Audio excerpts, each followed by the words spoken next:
Hello and good evening, race fans. Welcome to round one of the NRL's fourth season. We have an exciting night for all of you watching at home and probably a stressful night for some of our drivers. My name is Toon and I am accompanied, as always, by two amazing commentators, Slomo and Leo. Starting with you and then kicking it over to Leo. Slomo, my friend, now that the season's in full swing, how are you feeling? Oh man, I am excited as always. I always get excited about the car track combos.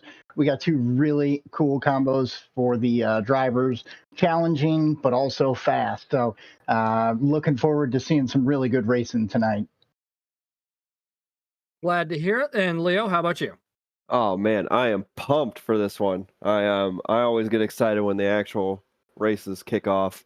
This combo, at least one of them, in my opinion, is very difficult, and I am so excited to see how that one pans out.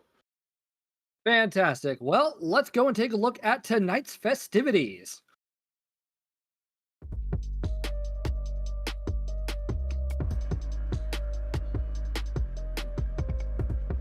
So, for our Division B race, we are at Goodwood in the Lamborghini Huracan Group 4.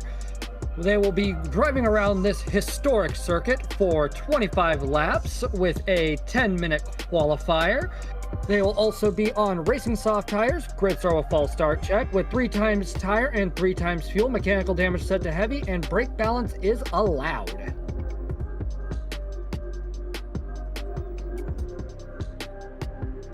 All of that out of the way, let's move on over to our resident point specialist, Slomo, to explain how it all works here in Season 4. Slomo, if you would be so kind. Absolutely. Thank you, Toon. So this year, the points are done F1 style. So everybody that places in 10th place or higher is going to be awarded points.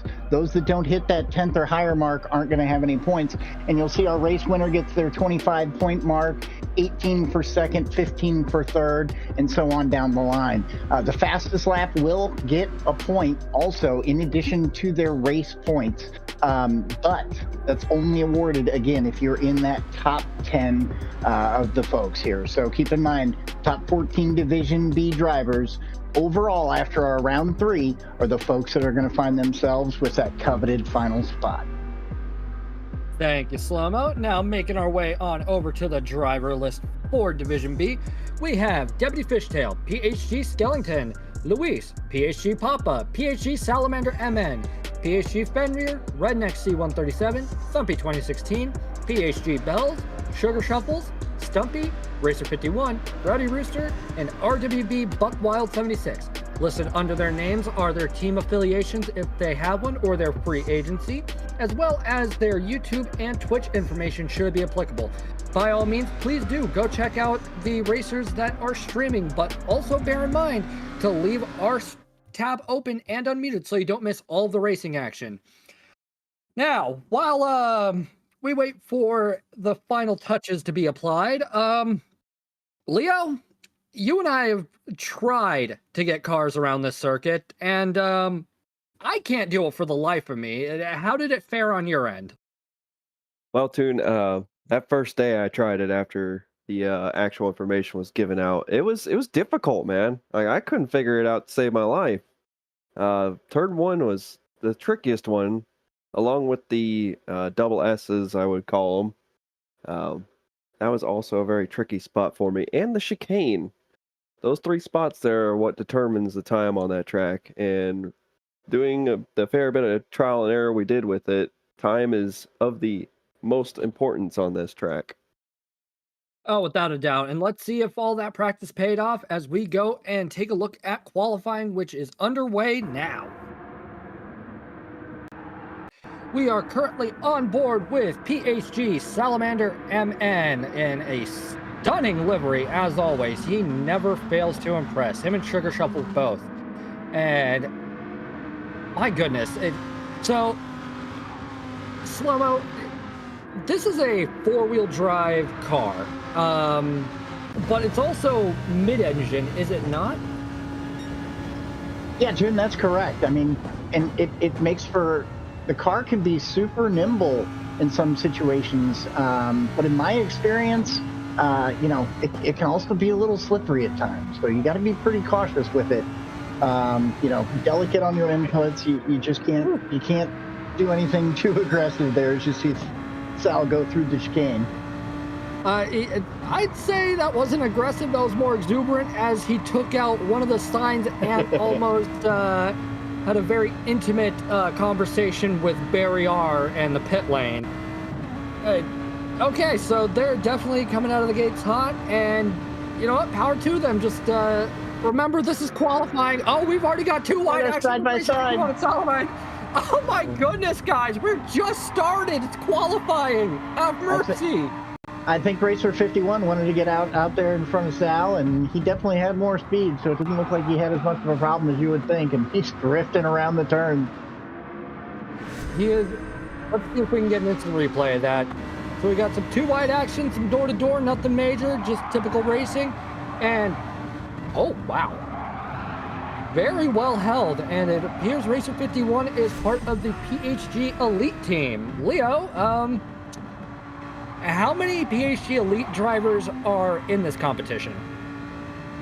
I would want to say about 3 or 4 off the top of my head. I'll have to come back with that number for you. I don't know that particular metric off my head. Alrighty, and looks like Salamander MN sets the fastest lap and then is immediately overtaken by Sugar Shuffle, Bells, Rowdy Rooster. My goodness. But on screen is Racer 51's driver card. He is part of Team Papa's House of Game, driving on a Fanatec DD Extreme. And interestingly enough, we also have the qualifying results from last week. And Racer 51 qualified 24th. You can find him on YouTube at Racer_51. As Racer 51 also goes purple. All right, we might be on track for a bit of a heater.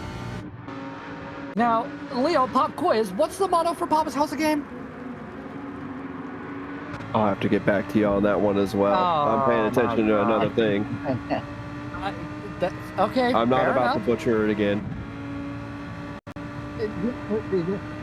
Oh, I'm getting word from production. It's great racers, better people. Leo, don't even act like you just remembered it. And we see Racer 51 go purple yet again. Coming into the final corners. Well, corners, plural. And, ooh, 2 wheels off the track into the braking zone for the chicane. That will definitely sneak up on you. A little bit of tire squeal, but nothing too severe. And coming across the line and setting a 115.442, taking pole position for the moment. There's still just under 6 minutes left, so that is very, very much subject to change. As we go and take a look at Rowdy Rooster, who currently has the personal fastest lap of a 1:15.964, and it looks like Papa just set a 1:16.3 as I see the times popping up in the bottom left corner. So it looks like we've got a good swath of times here, relatively close too. And also on screen, Rowdy Rooster here is a free agent, driving on the Logitech G Pro wheel, qualified 20th, and you can find them on YouTube at Rowdy Rooster 25. So going back to like driving a lap around here, well, first off, Slow-Mo, did you take a shot at any of this with the car and track combination or no? So I haven't been in car, no, but I've watched quite a few of the guys practice.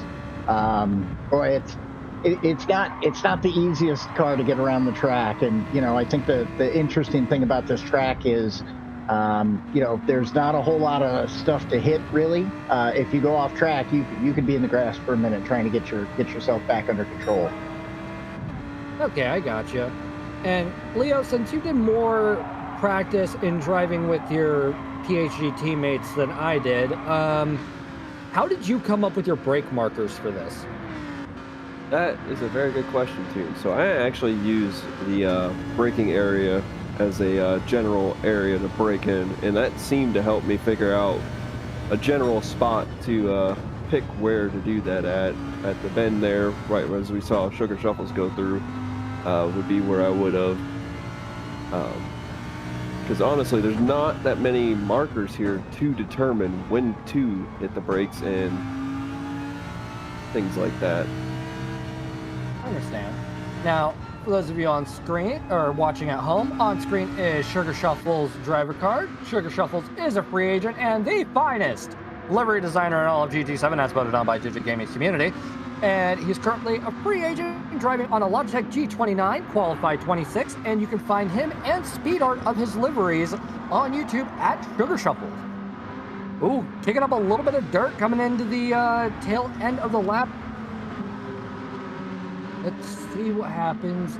Got through the chicane nicely. I envy these drivers, and Sugar Shuffles goes into the box. Good thinking, and now we are on board with PHG Redneck C137. For some reason, my brain just blanked on reading his name. I am sorry for that, Redneck.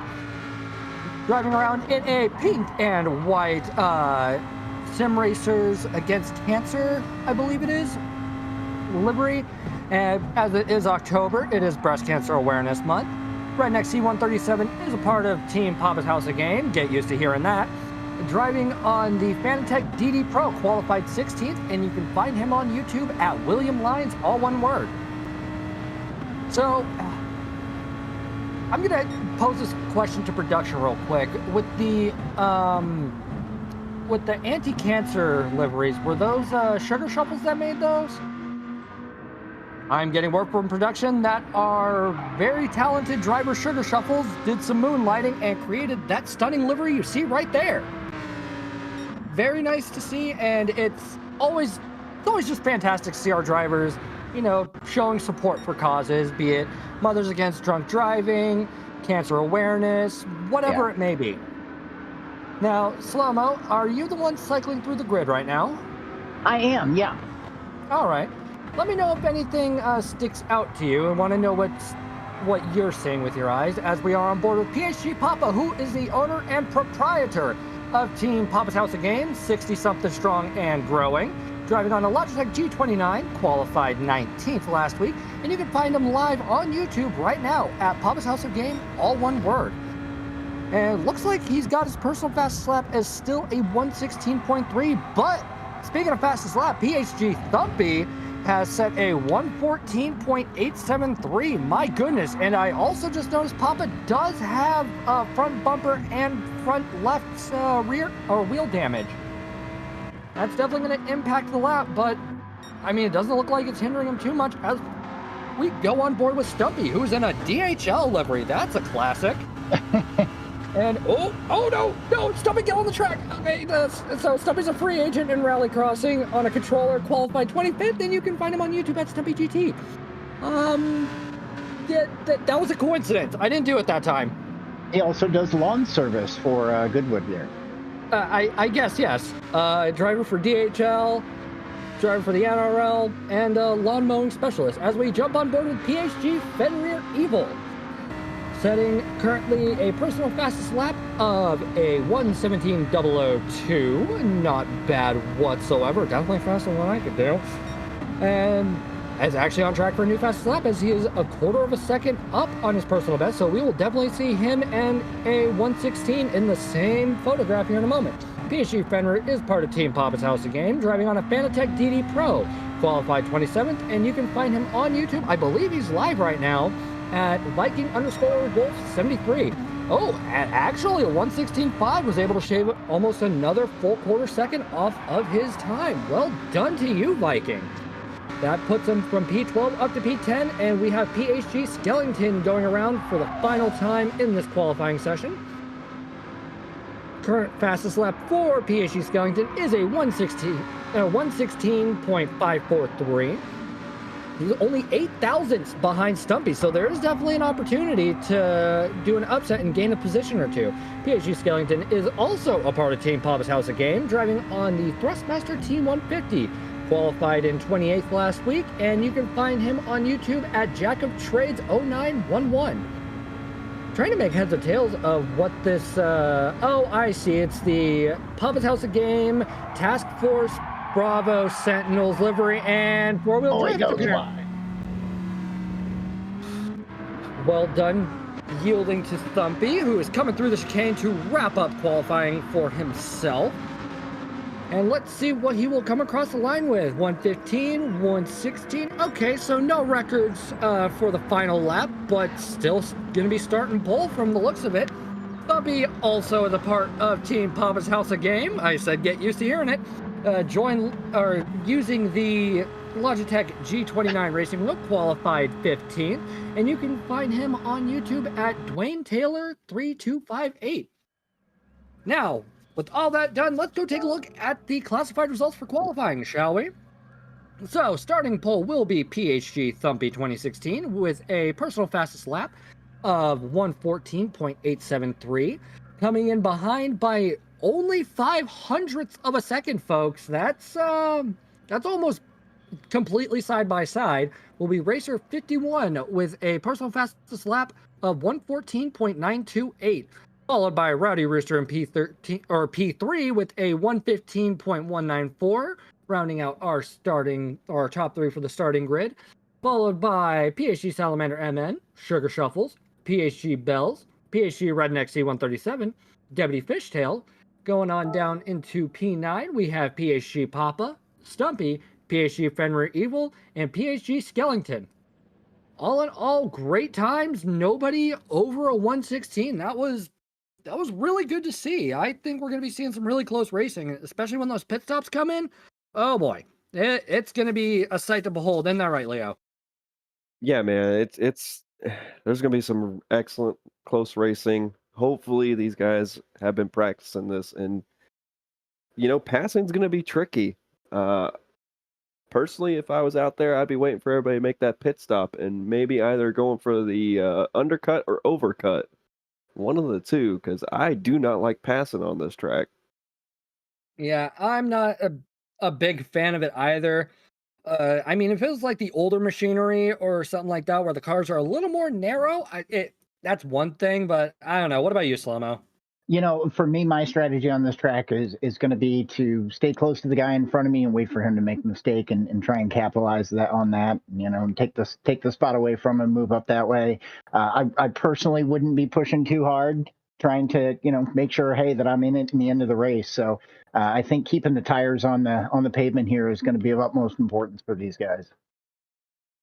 Couldn't agree more. And we did see quite a bit of understeer. So will that be a sign of things to come? I don't know. But all I know is it's going to be stressful. There might be some drama. There might be some shenanigans. We won't know. But let's go and figure it out now. As they are lined up on the grid, grid start, false start check. Just waiting for those lights to go on and off, holding that handbrake for dear life to make sure they don't get a penalty. The lights are on. Round 1 of the NRL Season 4 is underway, and they are off. We have PHG Thumpy leading the conga line right now, and it looks like Racing 51 getting right behind him to get a little bit of that slipstream action. This is going to be very interesting, especially when they come into the first braking zone, and we've got just everybody almost nose to tail. Oh, we already have some side-by-side action. Racer 51 goes for an overtake and makes it stick on Thumpy. Well done. That is very good to see, and looks like Thumpy short shifting or dropping down in fifth and almost understeering off. Ooh. Oh, look at a little dicey. Man. Oh, good. Okay, Thumpy gets around it just fine. Ooh. Oh, and those tires. Somebody's off. Oh wait, so who went off? Went off into the grass. He was in number 7 position, but he's dropped down to 12 now. Deputy Fishtail just went off into P12, you said? Yeah. Alrighty. Let's see if we can get a replay of that. So what happened here? Deputy Fishtail too wide. Get a little on the curb. Didn't look like any contact, and just understeered off into the realms. That happened to me constantly. Nothing wrong with that, Deputy Fishtail. Oh my goodness! Oh! That rate, Deputy Fishtail was. Oh! He was a passenger at that point in time. He was a passenger. I don't know about that one. That's definitely going to be up to the stewards, but yeah, he was a passenger at that point. Back on board with Rowdy Rooster, who is right on Salamander's chuff at the moment, gaining on him with that slipstream, and too wide coming into a braking zone. Okay, let's slow down, boys. Okay, Rowdy Rooster backs out of that to avoid any certain disaster, thank goodness. And what do we got Rowdy at right now? Rowdy is just under 3 seconds ahead of Sugar Shuffles, about a quarter second behind Salamander. So all in all, it's already some pretty close racing. And as those tires start to go, as that fuel starts to actually... Hold on, Leo, when you were practicing, were you able to make one full tank last the entire race? That is correct. I was able to make a full fuel tank last the entire race. That does make the car even more slippery, though, so you have to be extra cautious on your braking. Okay, yeah, Toon, one thing I noticed, Fenrir and Deputy Fishtail both went in and went ahead to the pits, and I'm assuming had their damage repaired. So they've already gotten the pit stop out of the way. All right, I'm glad they went and got that taken care of before any further damage could be sustained. As we jump on board with PHG Bells, who was a part of Team Papa's House again, driving on the Fanatec GT Pro and qualified 23rd last week. Currently about half a second behind Redneck C137 and just over half a second ahead of Papa. So it looks like nobody's really got any room to breathe at the moment. So this is going to get even dicier if they all maintain slipstream range for I don't know how many more laps. But I believe that slipstream should help on overall fuel consumption, shouldn't it, Slomo? Yeah, it absolutely will. I mean, as you're getting pulled by the guy in front of you, that definitely helps your fuel, not his. So the guy in the front might suffer a little bit from that here and there. Alrighty. So all in all, that slipstream could be extremely beneficial in not only gaining positions, but maybe also keeping yourself out of the pits. But this is racing, anything can happen, so we might see it happen, we might see the absolute opposite of it. And all my time doing commentary for this, I've learned to not make any concrete predictions, but just take a look at the amount of cars trailing Sugar Shuffles at the moment. You got Redneck in tow, Bells, Papa, yeah. It is, it's like a PhD shark attack behind Sugar Shuffles, wouldn't you agree, Leo? I definitely do. I mean, you got Redneck, you got Papa, Bells, all of them really good guys, and we've raced out everybody, and there's no denying it. They're quick. That they are, and it would appear Sugar Shuffles has his hazards on for some reason.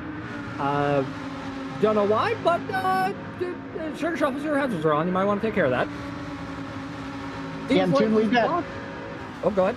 We've got Dumpy and Racer 51 who are in the lead, and Sal's in third. And I mean, that gap from Racer 51 to Sal seems to be growing just a little bit, ever so slightly. And then you got Rooster. I mean, he's just right on Sal. Actually, it looks like he might be getting ready to make a pass here soon. And he's going to the inside into turn one on Sal. Rooster and Sal are door to door. There we go. There's a good view of it. Look at this. Oh my goodness. Looks like Rooster's going to get it done, but Sal's got the momentum. That was very well done. Closes the door. Yep. Excellent driving from both of them. No damage, no drama. That was just absolutely terrific to see. Looks like, yeah, that gap between Rowdy Rooster and Sugar Shuffles, actually, it looks like it might slowly be dropping. I don't know if the battling is slowing them down or if Sugar Shuffles is just getting some more momentum. But also looks like PHG Bells overtook Redneck C137, judging by the sideboard. So, well done on that overtake to you, Bells. Take a look at... Actually, it would appear Salamander... Nope, Salamander is not pulling away at the moment. Looks like that slipstream is keeping Rowdy right up his tail. Ooh, we got contact back with Redneck and Bells. Redneck in 7th position. Just had contact with Bells. Let's go and see if we can get a look at that. Redneck's in 9th position now. Let's see, where'd Bells go? All right, so here we are on board with Redneck C137 and Bell's PHG teammates. Looks like tries to go for a run on the outside, loses the tail end a little bit, and just veers off into the wall. I think Bell's got into him a little bit, yeah. He got into him, but he was braking excessively hard while turning the wheel, which will cause this car to spin, as we just saw. Yep. But the silver lining is there was no damage sustained, so it's easier to dust yourself off and get back into it. But it looks like it has caused Redneck to fall into the line of sight of PHG Skellington. So Skellington might have a good opportunity to make up a place and take P9 off of Redneck should any more unfortunate mishaps happen. But all in all, we're only 6 laps in. We're just over a fifth of the way through this. Pit stops haven't even started rolling through, and we've had quite a bit of action already. We are definitely starting the season off strong. Everybody is vying for those championship points to be determined at the end of round 3 on which... Oh, it looks like Rowdy Rooster and Salamander are working together. A little bit of bump draft.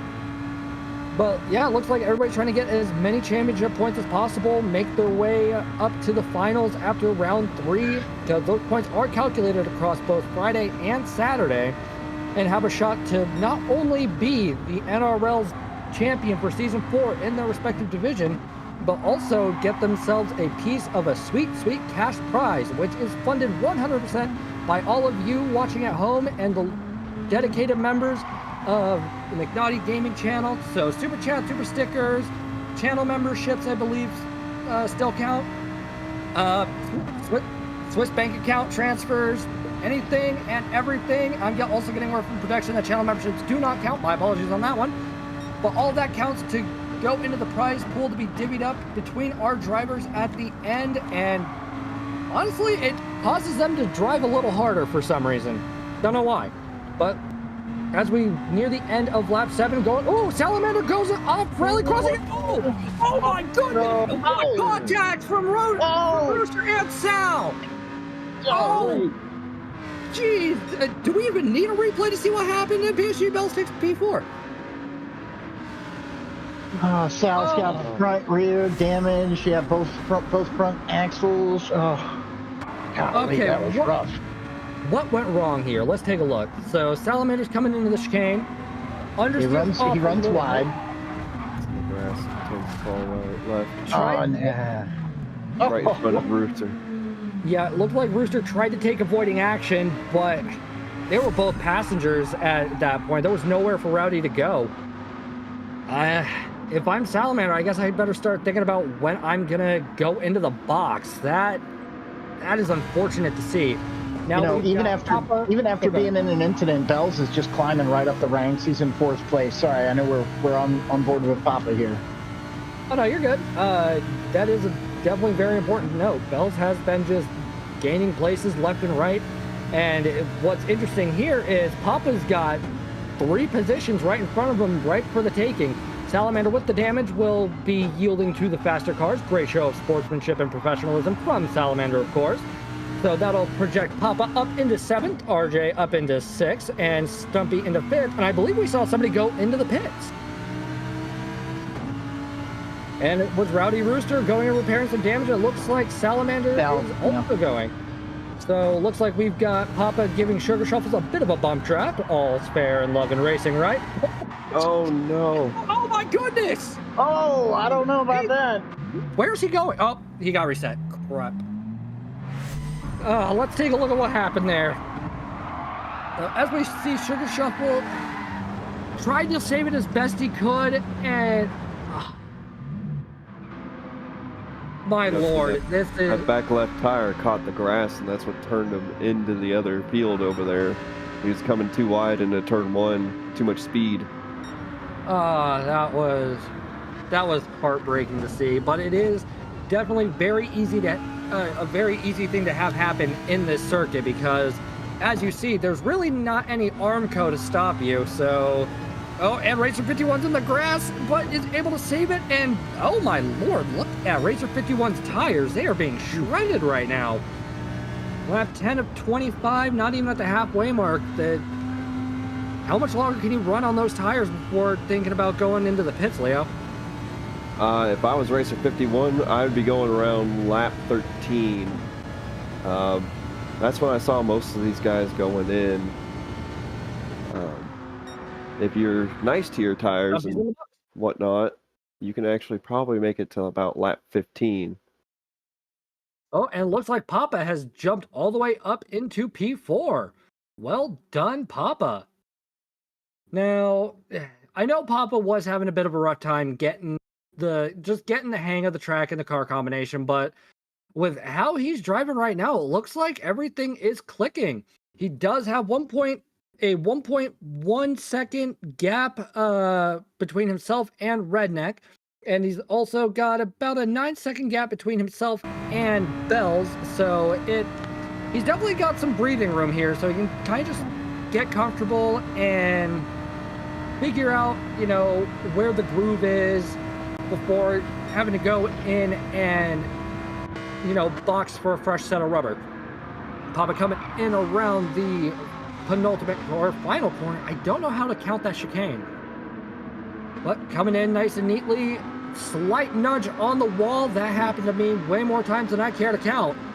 But looks like got through it with really no harm done. But I do see Redneck about 1.5 behind him, so just outside slipstream range. But we know how Redneck is, Leo. He is a quick drive. Oh my goodness, where'd that speed come from? Yeah, look at that. That is nailing that corner correctly. You can carry so much speed through there that can catapult you pretty much through anything. Yeah, I guess, yeah, that was an ungodly amount of speed that we just saw Redneck carry. I think looks Papa's like coming to give him an answer. I would sure hope so. I mean, even a P4 would be a great way to start off the season. But it looks like Skellington's also getting ready to throw his hat into the ring as he is just inching closer and closer to Papa. But it looks like we've got Is it PHG 1 through 6? 2. Well, hold on. So Racer 51. I don't know. I'm getting word about impartiality. It was just an observation, no bias. And see Papa coming through the chicane. He drove through that like crazy. I would not have had the confidence to do that. What about you, Leo? I've done it once or twice, and it scares me every time. Them walls on that chicane come up really close, and if you're an inch or two to one side or the other, you're smacking one of them. Yeah, and as we saw, like, you can tap the second part of the chicane coming out of it, but you got to be careful because not only will it slow you down, but there is a chance you could sustain damage. And as we see Rowdy Rooster gaining on Skellington, looks like lost a little bit of speed jumping onto that curb in that previous corner, but looks like it's not going to hinder him too much as Rowdy is just gunning it. Oh, will we see too wide coming to the next corner? God, I hope not. Rowdy is using all of the slipstream possible as Stumpy and Racer 51 go into the pits about halfway through the race, so looks like they might be able to make that fuel tank last. So it might just be a fresh set of rubbers, and out they go. And Rowdy sends it up the inside and makes it stick to take P6 for the time being. But will Skellington have an answer? Let's find out now. Coming through the chicane, Skellington is keeping all fours on the stick or on the tarmac and going into the box. Well, with Bells and Papa, so that will allow Redneck and Rowdy to take P3 and 4 respectively.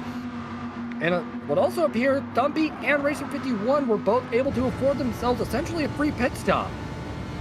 Yeah, they had almost a 9-second gap between Racer 51 and the next person behind him, so they were able to get in and get out the pits pretty quick and efficiently there, and still maintain that 1-2 spot. So that also goes to show this pit stop is not long at all. If you're just going in for a fresh set of tires, all right, I did not know it was that short. The more you know, folks. Now, Slow, as you're cycling through the grid, do we have any heated exchanges going on or anything like that? Honestly, I've been riding along with Racer 51. That's who we're watching right now. Stumpy's making a little bit of a move up the pack right now. He just put a pass on Fenrir, and coming down to the back straight, he's going to make a run at a couple other cars with Papa and Skellington up in front of him. But honestly, I was watching the front two guys, man. They're just putting on a clinic out here. They're really hitting every apex correctly and just doing it the right way. So. Ooh, and Skellington cuts, well, I guess cutting the corner is a bit of an understatement there, but looks like he was able to save it and not pick up track limits for it. Neat.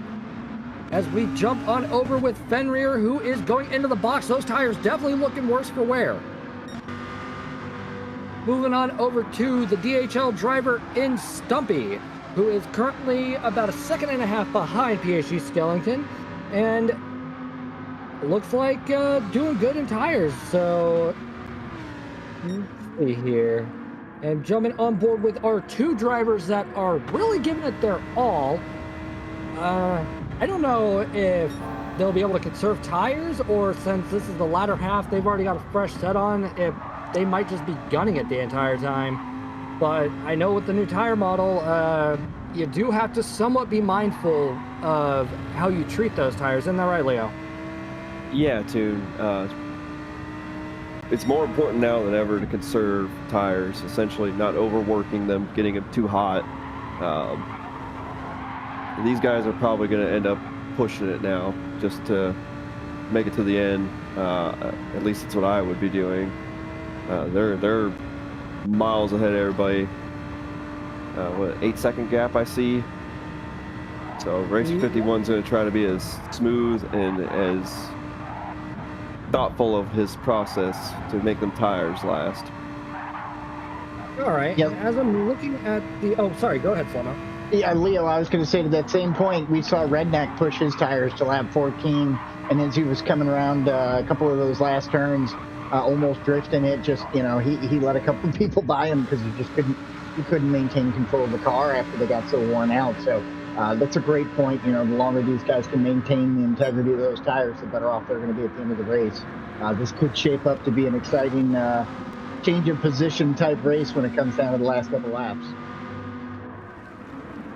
As we move on over with Papa, who is currently about a second half behind Redneck and just under a second ahead of PhD Skellington. Looks like, yeah, it looks like no matter what, we're going to be seeing battling through and through. We still got 10 laps left of this race, and it's pretty much been a knockdown, drag-out fight between all of the drivers trying to make as many positions as possible, and it's great to see how they're doing it cleanly too. Yes, there have been some incidents, but I mean, in all of them, in my professional opinion, they've all been passengers. But then again, I'm not a steward, I'm a talking guy in a box, so what do you know? As we also jump back with Racer 51, who is trying to gain on Thumpy at the moment. Slow-mo, could you tell me what ballpark Thumpy is aiming for right now with his lap times? Because it looks like Racer 51 is doing about 15s and 14s, a 16 here and there, but all in all, looks pretty consistent over here. Ooh, and Racer 51 gets 2 wheels on the grass, but is able to maintain control of the car. Great job. Yeah, Jim, for Thumpy, it looks like he's pretty consistent on good tires. He's in that 15, 16 range. He had a couple 117s that are floating out there. Maybe that was tires, maybe that was traffic. It's hard to say what caused that, but he's been pretty consistent ever since his last tire change and starting to, it looks like he's really in his groove now. So they're just trying to close out these last few laps, but they got a little bit of driving left to do, and he's trying to do it nice and smooth, I promise you that. It definitely shows, and honestly, it looks like these two are kind of just having the time of their life. They've been playing a little game of cat and mouse, and at the same time, not slowing each other down, as Racer 51 is a staggering 11 seconds ahead of Rowdy Rooster at the moment. P3, once again, is 11 seconds behind this battle for P1. These two are dancing around this track right now, and it is just mesmerizing. Right, Leo? Yeah, Toon. It definitely is. Like, I mean, these two guys are pretty much making it look like a ballet, and they're just hitting every apex that they know that they can, not getting too aggressive from what it looks like. They're just doing everything that they're supposed to do and keeping everything calm, smooth as fast, fast as smooth kind of thing. Yeah, and the gap is just increasing between P2 and 3, and yet they are not slowing each other down whatsoever. Racer 51 just set a 1:15.2. These two must have put in an ungodly amount of practice, and also goes purple by 0.07 of a second. So we might see a new fastest lap as well, as he completely drifts around those actually last two set of corners. My God. And it looks like that gap between Racer 51 and Thumpy is now to just about half a second. Yeah, no, they're going to catch up to each other, and it's going to, I definitely suspect some too wide racing in the next 3 laps. If not, I will be shocked and a little sad not to see it.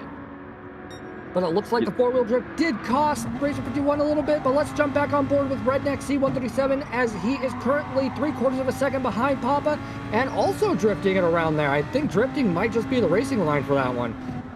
Coming into the braking zone, maintaining a good distance, was able to gain a little bit on Papa at the moment.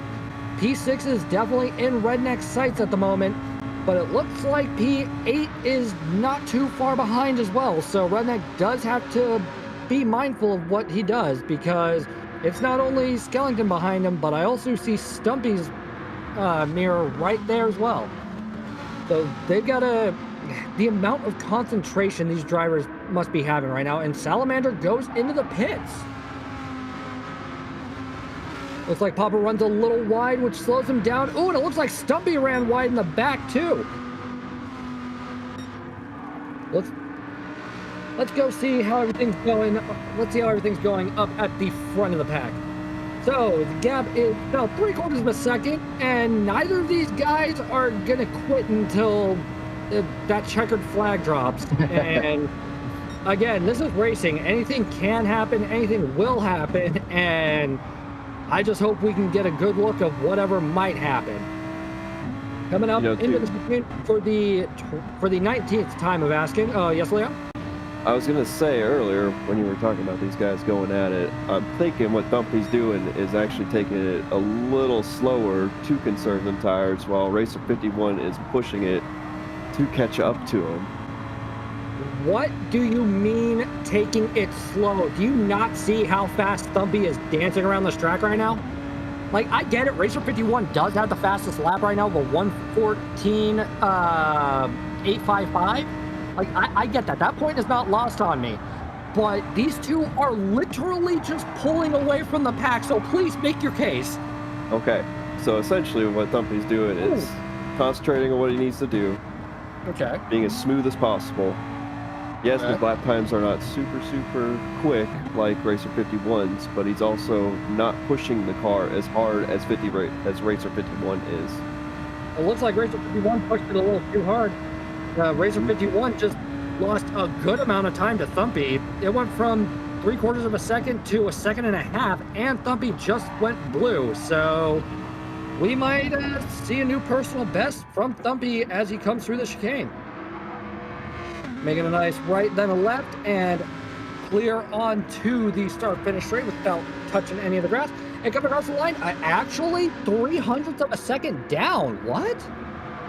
But that gap between Thumpy and Racer 51 is now to 2 seconds, so P1 for Racer 51 might be slowly going out the door. But what's not going out the door is Skellington's sights on P6, as he is just over, now under, 1/4 of a second behind Papa. So definitely well within slipstream range, and gonna have to play a very meticulous game. Come up into the chicane. Will he be able to get through it unscathed? He will. Papa runs a little bit wide, but gets it back on the circuit. Well done. That is definitely not the line I'd want to take, but the fact that these drivers can make the most of it and still make it around these corners, even with dirty tires, it's a testament to their skill. But it looks like Skellington is smelling blood in the water. He is going to go side by side with Papa. Will he be able to make the pass after this corner? And it looks like he is. Oh, we're getting ready to push a hard braking zone. Nope. Skellington backs out and chooses to fight another day. Very well done. Very, very smart, if I'm honest. As they both drift around the corner.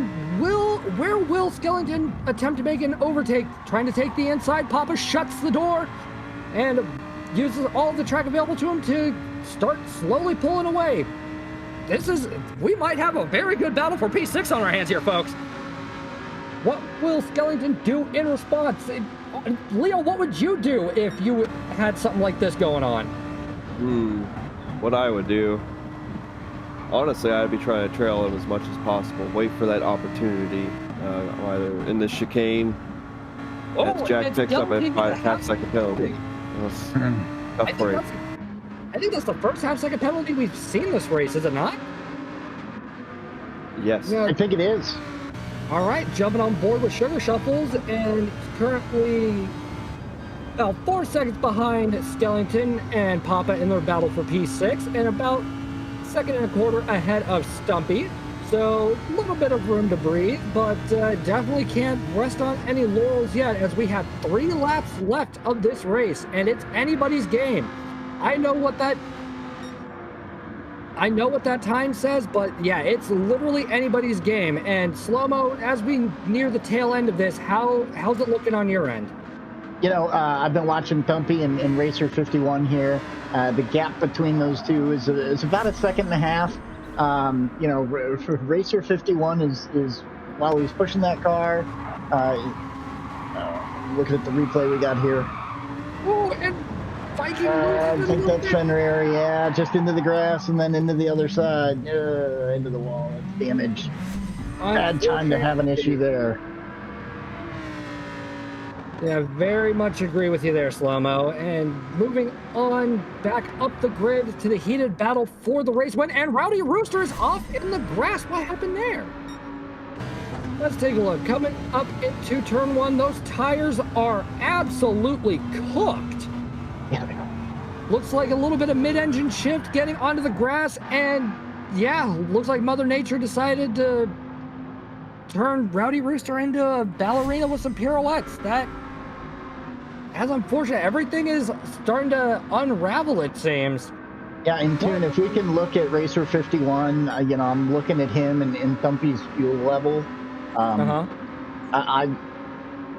I think they can make it, but boy, I think it's going to be close. You think we could see somebody run out of fuel at the finish line again? So that would be heartbreaking to see, but those two also have enough of a gap on P3 to where I don't think it would hinder him as much, as we see Thumpy overtake PHG Fenrir Evil, who had an unfortunate spill in the last lap. We are now on the penultimate lap, and yeah, these two are definitely. Thumpy!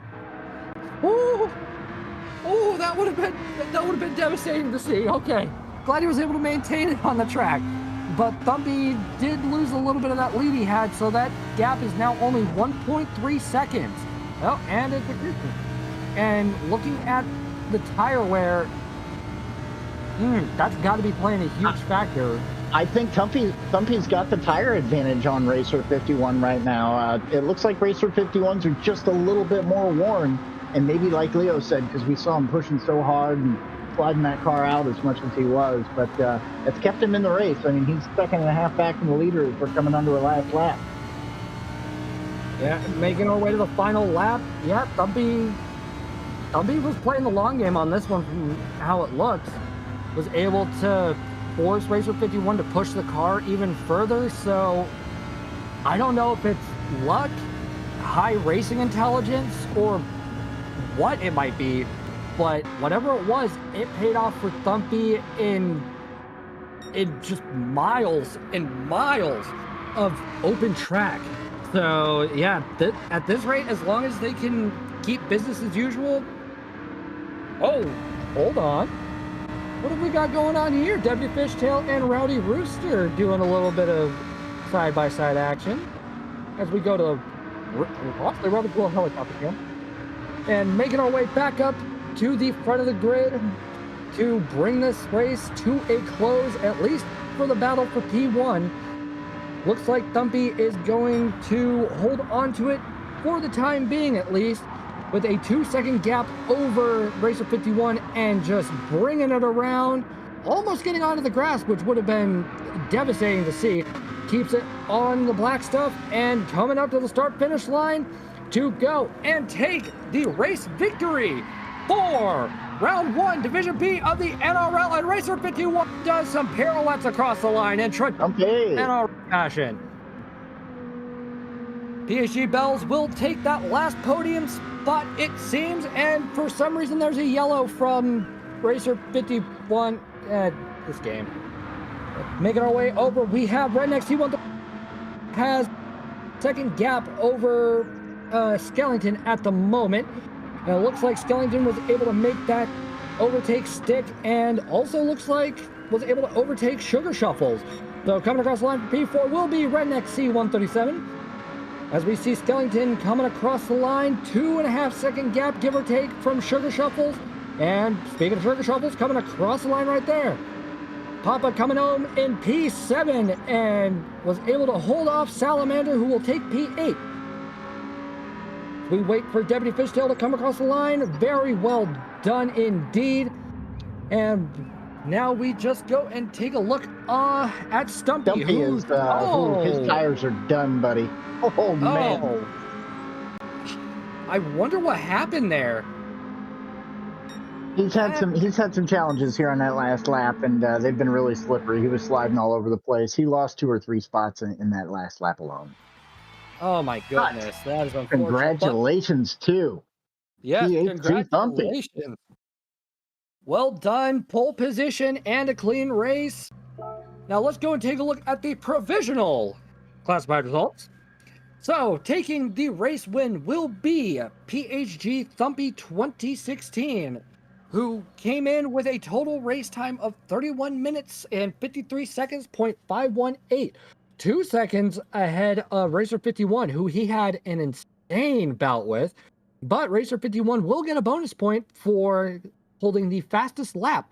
Rounding out our podium will be PHG Bells, followed by PHG Redneck C137, PHG Skellington rounding out our top 5, followed by Sugar Shuffles, PHG Papa, Salamander MN.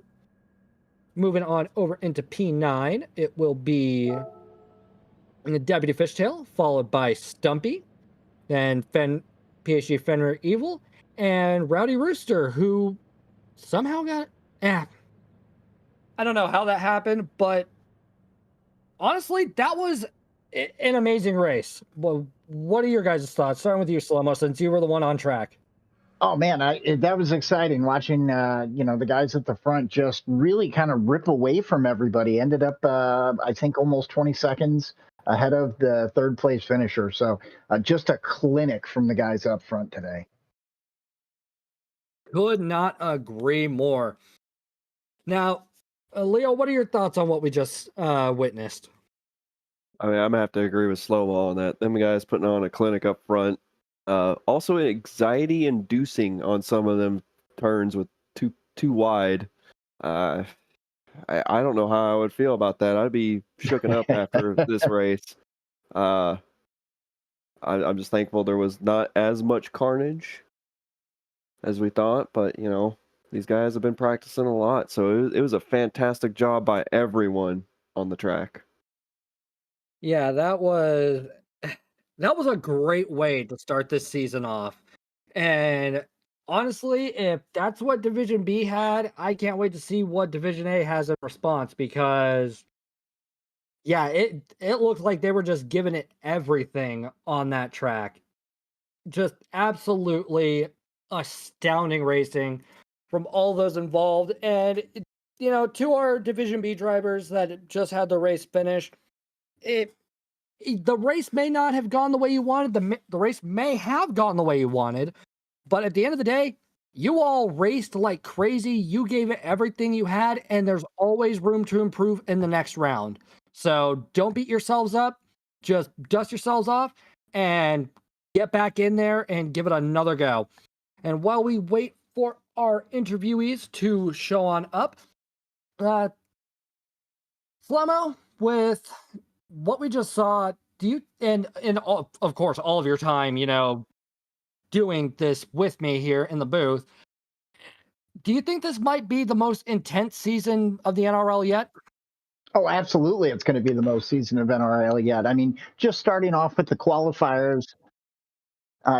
jumping out, and we had people that got eliminated right in the qualifying round. So coming into week one here, these guys had something to prove, and you saw that with the B drivers. Everybody on that list did very well today. There were a couple unfortunate incidents, and a little bit of contact here and there, but that's racing. Those things are going to happen. Those guys did it. They did it. They did it with class, and man, they put on a great show for us tonight. That they did. And now let's go get a word in with our third place finisher in PHG Bells. Bells, how are you feeling after that race? Well, I got to be honest, I'm a little shocked. Can you guys hear me? I wasn't sure if I'm doing this right. I've never been Yeah, on the we got program. you.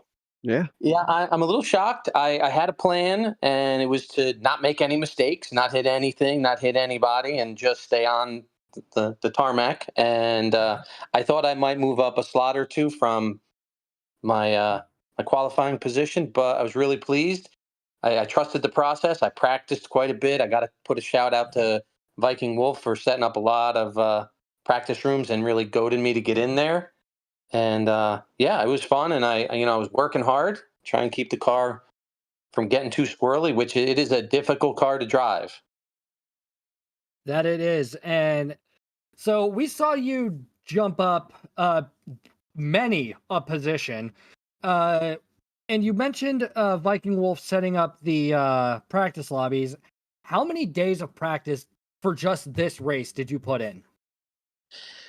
Well, I'll be honest. I've only done. I probably, if I counted up the laps, I've probably done about 75 or 80 laps. I'm a busy guy. I got 2 jobs, 2 kids, a wife, and so I don't have the time to allot like a lot of these guys.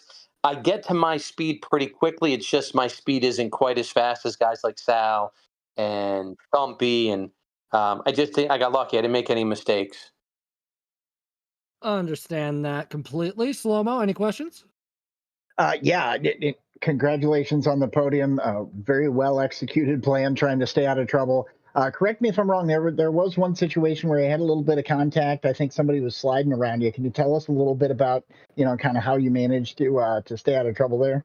Well, I think it was Redneck, who I've raced with quite a bit outside of outside of NRL, and he tried to pass me on the outside of the right before the last chicane, and he got a little squirrely. He kind of ticked me, but I didn't have my foot on the gas, knowing he was out there, just kind of gliding through that part of the turn, and luckily I stayed on the track. I was sorry to see that he kind of went off a bit. Um, so. Yeah, it looked like you drove through that very, very well without causing too much harm for anybody. So well done. Congratulations on your Thank you so podium. much. Leo, what do you got for Bell? Yeah, again, congratulations, Bells, on that. I guess my question would be, what was your strategy going into this? Well, I had definitely done a lot of laps, maybe not a lot compared to people, but I kind of was trying to figure out, is it an 11 laps and then stop, or 12 and then stop? And I tried that a couple times. It seemed like when I did the 11, the last 2 laps were very sketchy.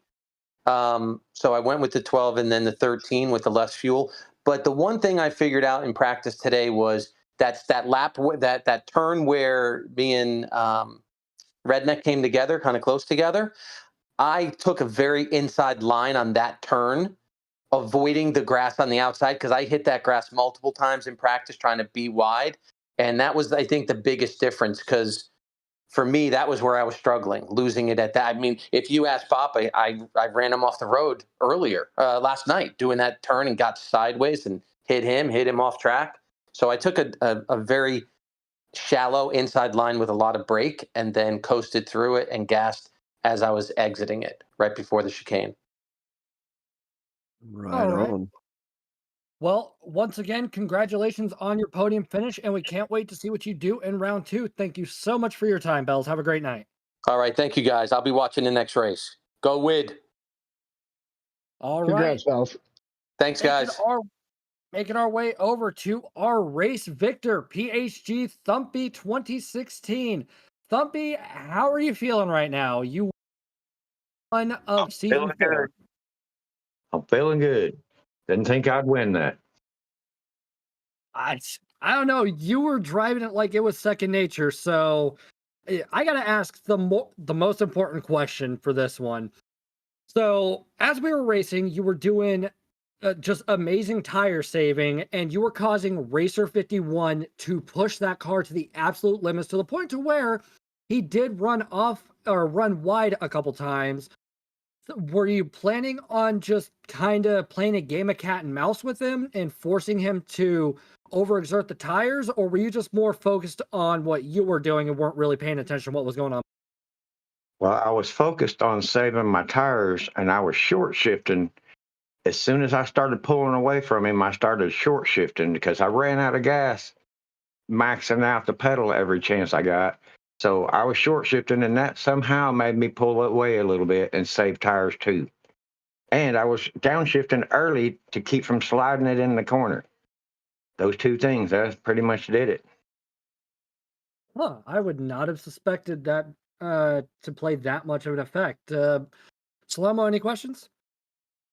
Yeah, Thumpy, congratulations, first of all. Very well executed plan. To your point, we could see there when it came down to the last couple laps that you did have a little bit of a tire advantage on him. Tell us a little bit about kind of, were you looking in the rearview mirror? Did you see him kind of starting to become smaller as you got into those last few laps? No, I was looking at the clock, and anytime he got closer than 6/10, I'd pick up the pace. And that's Wow. pretty much it. Yeah, it perfectly executed. It was a clinic today. Leo, what do you have for Thumpy? Well, congratulations, Stumpy, on the win there. Thank you, sir. Toon kind of took my question. So my question would be, what was your strategy going into this? My strategy was to stay ahead of Sal. It did nobody else mattered. He was the only one I saw keep my time. Only one. Hey, when I was in practice with y'all, I did see that. So he was probably threat number one, wasn't he, to you? Oh yeah. Yeah. Sal had my mind. And then when he somehow went back, I felt relief, and that was okay for the rest of the race. Glad to hear it. Well, congratulations once again, Thumpy. You go take a hard-earned rest, and I guess prepare yourself for round 2. Yeah. Well Yes, done. sir. Go PhD. Tell Papa I did that one for him. I'm sure he hears Thumpy, but have a great night, man. Yep. Y'all have a great night. Thank you, sirs. Great job, Thumpy. All right, and with all of that being said, we are going to take a brief intermission while we get everything set up for our next race. So please stay tuned, go get a drink, a snack, whatever you might need, and we'll be right back at you here shortly.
Welcome back, everyone. We had quite an intense race with Division B, and let's get ready for our Division A race.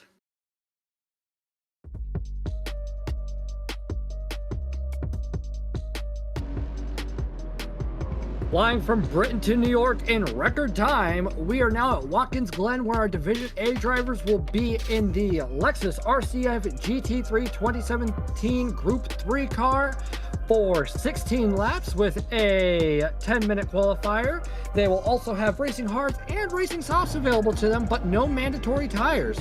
They will be dealing with a grid thermal fall start check, 2 times tire, 4 times fuel, no ghosting, heavy damage, and BOP is on with brake balance allowed.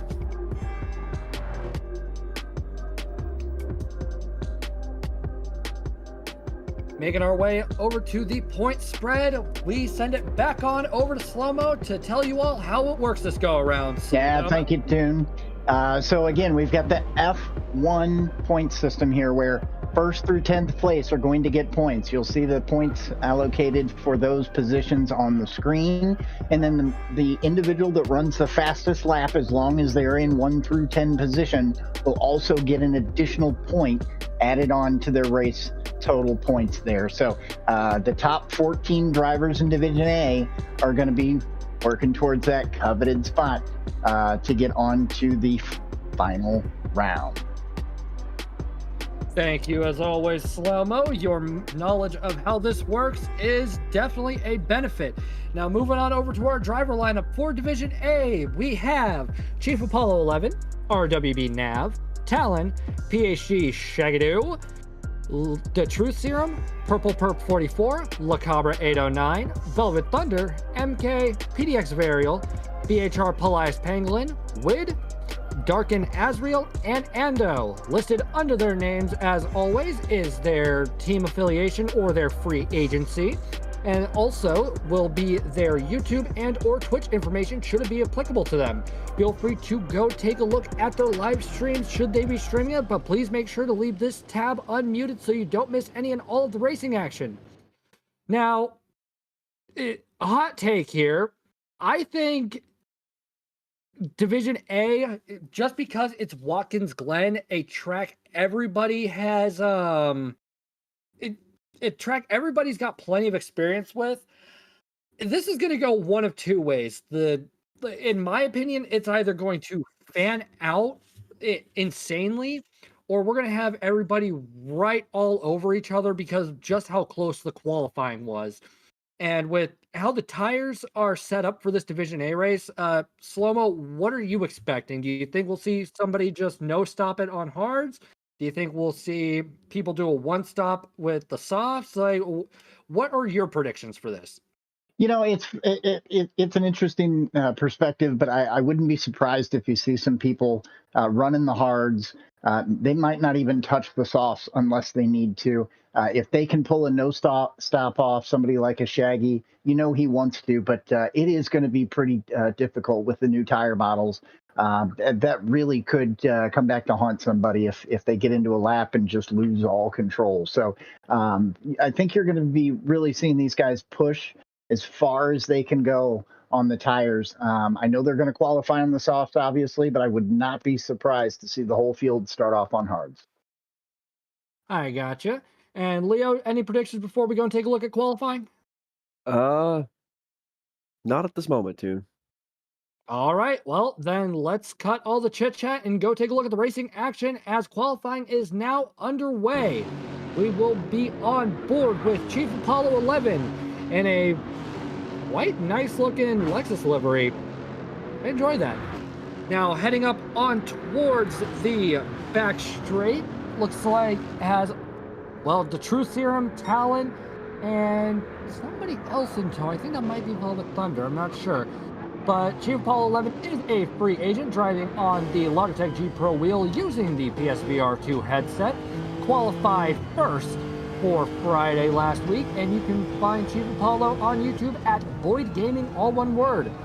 Now, as we see Chief Apollo coming down through the chute and heading towards the toe is definitely going to be a point of contention for some of the drivers because it is, well, it was rather easy to lose the back end of the car. I don't know how the tires and everything handle that with the newest physics, but it also looks like Team Apollo might have been trying to get a little bit of heat in those tires. Coming down towards the heel of the boot, keeping it nice and tight, running out, only getting 2 wheels on the curb. Very well done. And this is honestly one of my favorite parts of the circuit. Just that slow turn, and then you just kind of ease it on right, and jumping up with Velvet Thunder, who is coming around the final corner to start their hot lap, getting right up against the wall, but no contact. Fantastic to see. And let's see what Velvet Thunder has. Velvet Thunder is a free agent driving on a Fanatec DD+, and you can find him on YouTube and Twitch at Tuzzenbox. Coming on down, 2 wheels on the curbing and heading up through the S's, just making absolute clockwork of this track. And I don't know about you, Leo, but this is a track I love to see when it comes around. What about you? Oh man, I can't get enough of it. I think there was a point in time that you and I have seen this track several times in 1 week, whether it be what we do here or with friends and everything. Everybody loves Watkins Glen. It provides a lot of great racing. It's wide enough track that you can't go too wide pretty much everywhere. But it can also be very tricky going through the bus stop and everything too, so.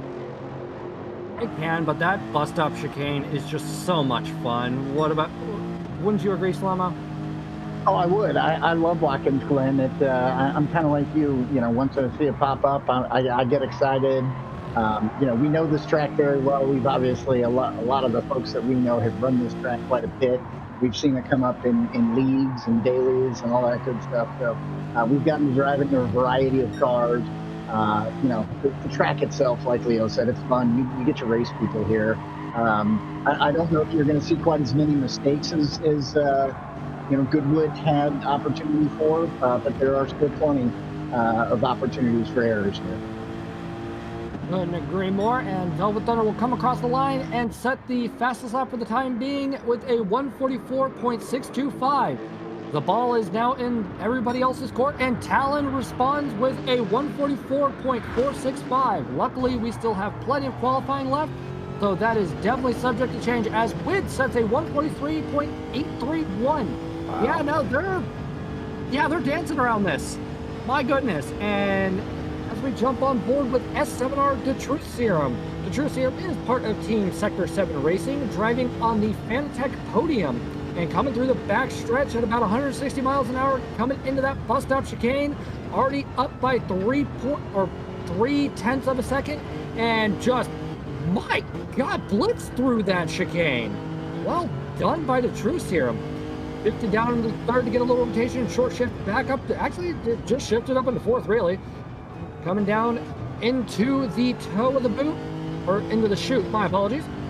And yeah, I think the True Serum's on track to at least secure a podium position with this lap.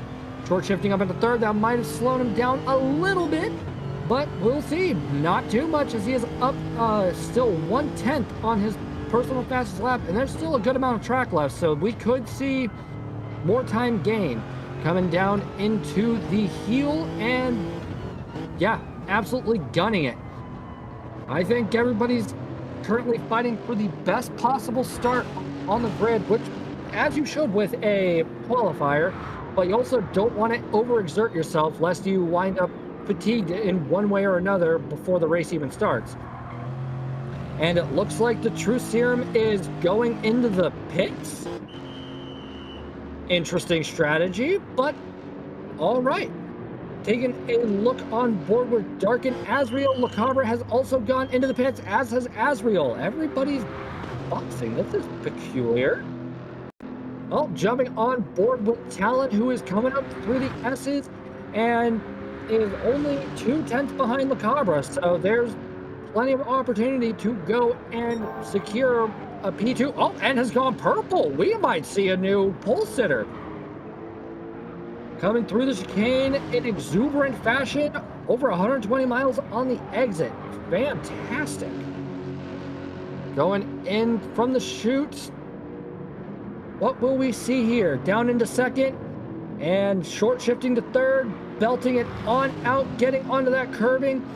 And as we see, Talon is a free agent driving on the Logitech G Pro wheel with the Logi Pro wheel and G29 pedals. I guess Talon really liked those pedals.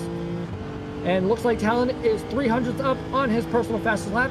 And look, and Chief Apollo has gone and taken P3. And we've still got about 3.5 minutes left of qualifying, so anything can happen. Talon coming around towards the penultimate corner now, just a little slower than personal fastest, but that's a-okay. Absolutely giving it the beans right now, and is going into the pits. Huh. Well, jumping on board with the Cabra, who is currently sitting at just 100th of a second, almost 200ths of a second ahead of Chief Apollo, and just slightly over a 10th behind Wids. So Lacabra's got an even match for the driver in front and the driver behind, and this is going to be a very, very interesting start to this race. Lacabra is part of Team Goat Instinct and is driving on a... Wait, Lacabra's on a controller? I never would have suspected that. Wow, yeah. This goes to show it doesn't matter what hardware you have. If you can use it to the best of your abilities, then use it. Controller, Logitech G Pro, Fanatec DD Extreme, whatever. But as we are going through this qualifying session, Leo, do you see anything sticking out to you? Not in particular. Now, to answer your question about the pit stops that are occurring randomly, I know most of these guys were trying to probably get on a fresh set of compound just to have the utmost of traction, but I think they also might have been doing that to give each other space. They may have been spacing each other out so that way they can go all out without fear of running into anybody. Okay, that definitely would make a good amount of sense. And Slow-Mo, as you're going through the grid, do you see anybody currently giving it all they got? Any purples, anything like that? You know, I was riding a lap here with Endo. He's not on one of his best laps, but he's pushing all in the right places. I mean, he knows where he can get away with it. He's got really good speed. He's staying consistent here. He's in low 144s. So, you know, I think he's going to be trying to jump up a couple spots in the grid here with his next lap or two if he can get it done. I got you. And as we see Shaggy Doo go up 3/10 on his fastest lap, that would give him a good amount of positioning if he can make this stick and carry that momentum. Coming in through the toe of the boot or through the heel, and yeah, holding it rather tidily too. Coming in and still a 10th up on that fastest lap. If he can carry that, that'll at least secure him P8 off of Purple Perp 44. Coming around the final corner, what will it be? And it looks like Shaggy will have enough time to run one final practice lap in this session.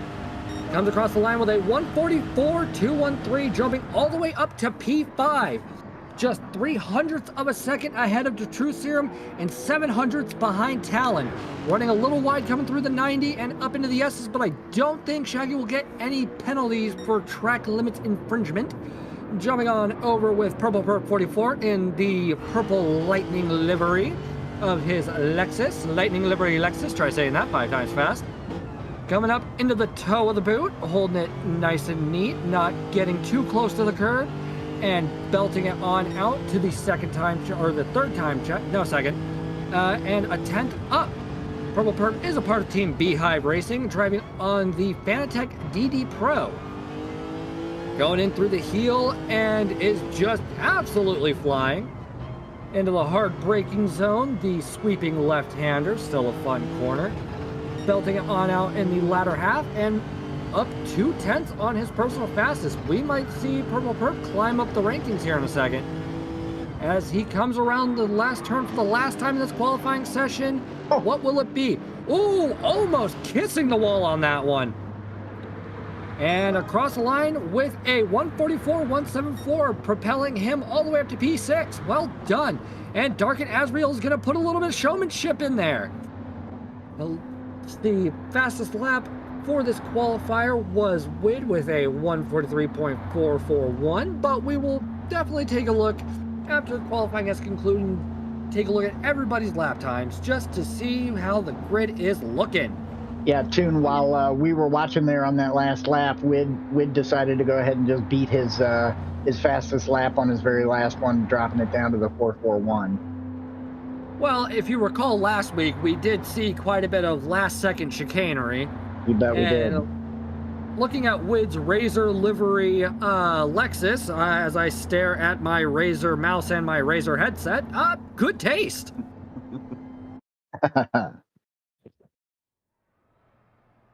Now, moving on over to the classified results for qualifying. Starting in P1 will be Wid with a mind-boggling 143.441. Can't wait to see what Wid does in race. Coming in P2 will be LaCabra 809, just about a half a second behind Wid, followed by Chief Apollo starting third on the starting grid for this race with a personal fastest lap of a 143.955. That's not even a 200th of a second difference. P2 was decided by literal hundredths, folks. Making our way down the order again, separated by just hundredths, will be Talon. And with S7R to True Serum rounding out our top 5, followed by Purple Perp 44, PhD Shaggy Doo 88, Ando in P8, followed by Darkin Asriel, Velvet Thunder, MK, and rounding out our starting grid will be BHR Pelias Pangolin. And looking at the gap from 1st to 12th, it's only a second and a half of a difference? Oh, this is a very close lobby. Yeah, this group is stacked. This is definitely stacked. Well, do either of you have any predictions given the information that we just saw? Well, Toon, if you're going to put me on the spot, I got to go with LaCabra to pull this victory out. He's starting in a good grid spot. He's not up front. We've seen Wid running really good laps. But I think LaCabra's got what it takes to keep himself in it, have the right strategy, and cross the finish line before anybody else on this one. Leo, what do you think? Man, yeah, I've been sitting here racking my brain since we looked at those times, and I couldn't tell you because it could be anyone's race. I mean, of course, Wid's starting up front with a very fast time, and we all know LaCabra's quick, Chief, Talon, the True Serum. I can't pick one. I really can't because I don't know what their strategies will play out or how it's going to go for them. It's definitely too close to tell, and that was just from qualifying. But anyway, let's go and take a look at what's going to happen as they're lined up on the grid. Round 1, Division A, Season 4 of the NRL. The lights are coming on. We hear those engines revving, and I highly doubt anybody's going to jump the start, and they are off. Green. Little bit of a wiggle for some starters, but hey, that's a-okay. Wid leading just a gaggle of cars at the moment coming into the 90. And, oh, wow, they are pretty much almost all single file right now. I think we're going to be seeing this for the entirety of the race. They are just coordinated. It's like a swarm of piranhas coming onto that backstretch right now. Oh, this is going to be interesting. This is going to be good. Coming up into the bus stop chicane. Wid staying in 5th gear, dropping down into 4th, and belting it on out. Looks like kicked up a little bit of dirt. Don't know if that'll be track limits infringement, but doesn't appear to be so as we jump on board with the Cobra, who is just about a half a second behind Wid at this current moment. Holding a 6/10 of a lead on Chief Apollo as he comes through the chute and heading up into the toe. Coming on up, coming down into 2nd, then back up into 3rd, getting near that curbing and just belting her on out. Very well done. Flipstream has to be an insane factor right now with how close everybody is. And the True Serum coming into the heel right up Talon's chuff. Talon getting a little squirrely coming out of the heel, but was able to maintain his posture. Very well done to Talon. Now, Leo, Slow-Mo, since you both are cycling through the cars at the moment, how'd the start look for you guys? It was very clean for everybody. I've been kind of riding along with Shaggy. He is right on Ando right now, and then he's got Dark and Azrael right behind him as well. Dark and Azrael did get the first penalty of the race that I've seen so far with a half second, just kind of going around the toe there. But these guys are all just, and actually, as I say that, Dark and Azrael had a little slip coming around turn one, got himself another half. But these guys are running so clean. They're just right on each other. Glad to hear it. Leo, what are you seeing right now? Well, seeing, of course, Shaggy and Ando and them two going at it, and then the front runners are all pretty much starting to spread out just a little bit. But what I have noticed is that Velvet Thunder and Pelias have opted to start on the hard tires. Could we see only two? A little bit of wheel-to-wheel action from Shaggy and Ando. Sorry to cut you off there, Leo, but looks like they were able to hold onto it nice and neatly, and looks like they are back to being too wide. Okay, we are definitely swinging for the fences on this one. Too wide coming into the toe. Ando was able to hold the inside and come out on top. Let's see what Shaggy will have in response to that. As they come up into the heel, Shaggy is maintaining his position behind Ando, not trying to send it up the inside, get a little squirrely on that exit, but was able to maintain control. And coming into the next braking zone, looks like Shaggy was poking his nose a little bit, but didn't see an opportunity to run a little wide. It just slightly taps the wall, no damage whatsoever, so that's a relief. Understeering a little bit, was able to keep it in track limits though, and it looks like MK is going to throw his hat in that ring as well. Looks like MK has about a 1 second gap between himself and Dark and Azrael at the moment, and set a 146.393, but there's definitely a lot more racing to come. Looks like Shaggy and MK running a bit wide through the 90, but not enough to warrant a slap on the wrist from the game. MK is a free agent on the Logitech G Pro wheel, and you can find him on YouTube at Mask Koala. This has already been an insane start. We've got 2 drivers on hards, and we've got pretty much everybody else running on the soft tires, so the difference in strategy is already apparent. Wouldn't you agree, Slow-Mo? I would, and they all proved me wrong. I wasn't going to be surprised if somebody came out here with the hards, but I didn't expect it to only be 2 drivers that started on the hards. And it really, you can see that the field's kind of tearing away from those guys right now. There's a little bit of a gap at the back of the pack. So, most of the competitive field is on softs, and they're just pulling away. Oh, and I think Ando just had an issue. He's in P9. Coming around the toe, I couldn't tell if he lost control or what happened there. He ended up into the wall. Let's go and take a look at what happened. So here we have Ando and P7 coming up to the toe and holding it nice and neatly. Shaggy poking his nose a little bit, getting on the throttle, and just lost control of the car. Too much throttle, yeah. That power oversteer sneaks up on you. Yeah, and he's got damage. He's got, front axle, front damage. So it looks like he's going to go into the pits and get that fixed. His tires are barely touched, so I couldn't imagine he'd change them. I don't see a reason to go in for tires either. Maybe a splash of fuel, but I highly doubt that as well. As we jump on board with BHR Pelias Pangolin, who is about 3.5 seconds, give or take, behind Velvet Thunder. Pelias Pangolin is a part of Team Beehive Racing, Buzz, driving on either a controller or G29, just depends on how Pelias is feeling that day. You can find him on YouTube at Pelias_Pangolin. And as we see Pelias coming up through the S's and onto the backstretch, just absolutely gunning it, and we're just a quarter of the way through the race, and there is no real sign of wear on those hards. Those hards might be more of a determining factor than you might think, especially after pit stops roll in, because it isn't a short pit stop here. Like, by any stretch of the imagination, Leo, it's about a 40-second pit just for tires? I believe so, yes, for just tires. And if not more, maybe like 50 if you want to put fuel in the car and all that stuff. I don't remember off the top of my head, but that does sound about correct. All right. And as we jump on board with Chief Apollo, who is just under a second ahead of Talon, the True Serum, Purple Perp, it looks like we do have a penalty on the True Serum, possibly for track limits infringement, but it's hard telling. And Chief Apollo is coming around the last turn and gunning it. Purple Perp over in P6. Oh, it's Talon with the half-second penalty. My apologies. Yeah. And yeah, it's a bit of a gaggle right there.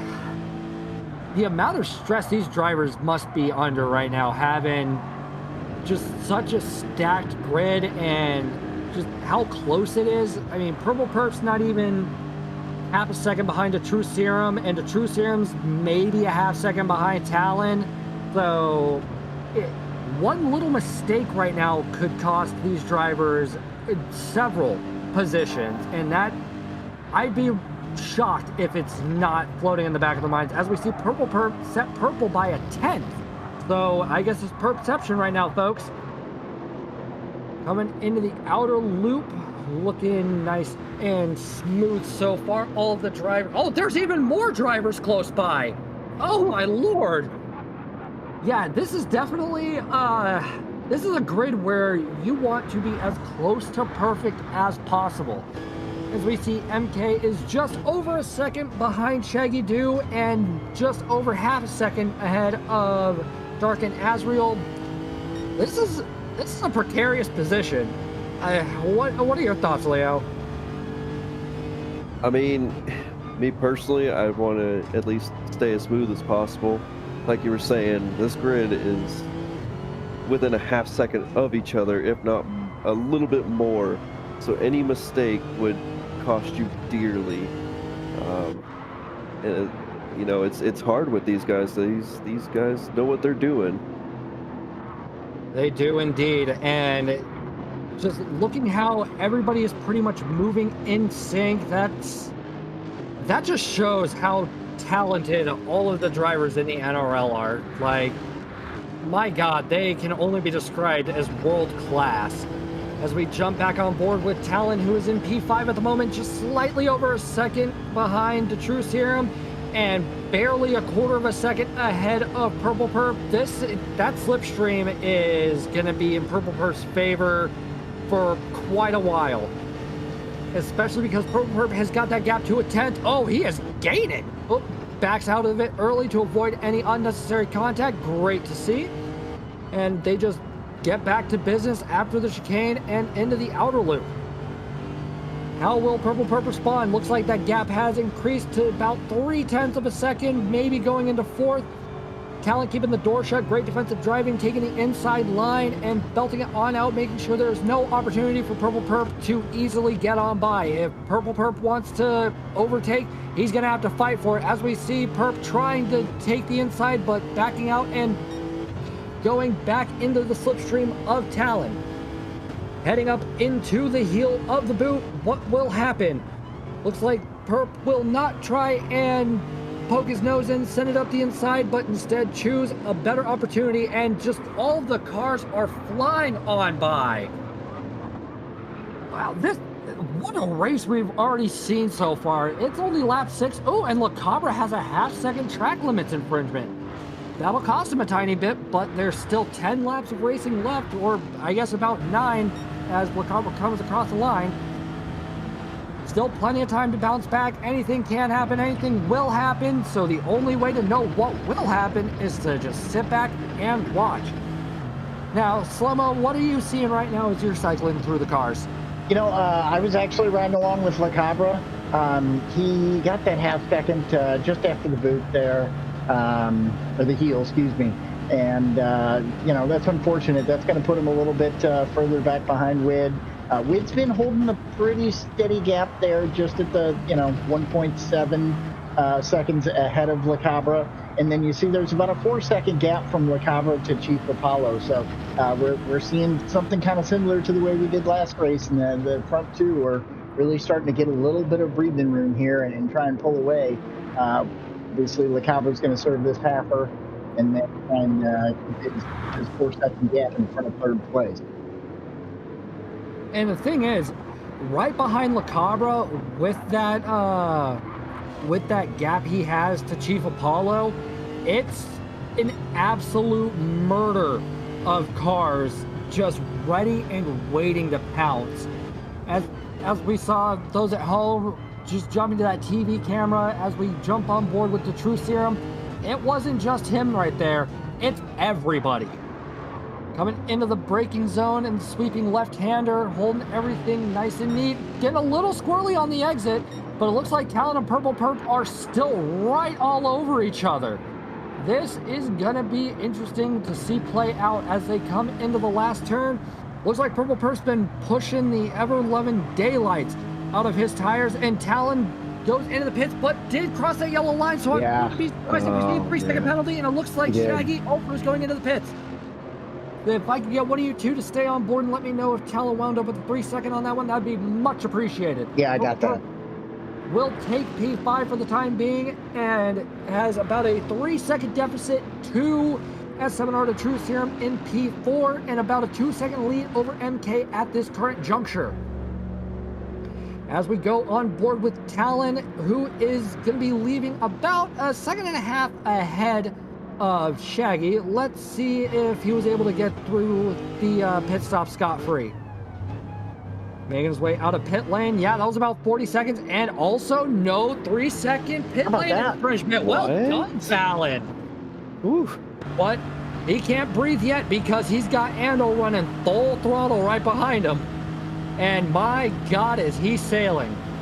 Ando and Talon too wide heading onto the back stretch. Ando's able to get the overtake done, but will he be able to get into, yep. Okay, Talon backs out and avoids any sort of chicanery coming into the chicane. So, for a second, I wasn't sure who was going to back out first. I thought Talon might have committed because he was on the inside, which, I mean, does give him right away if I'm remembering correctly.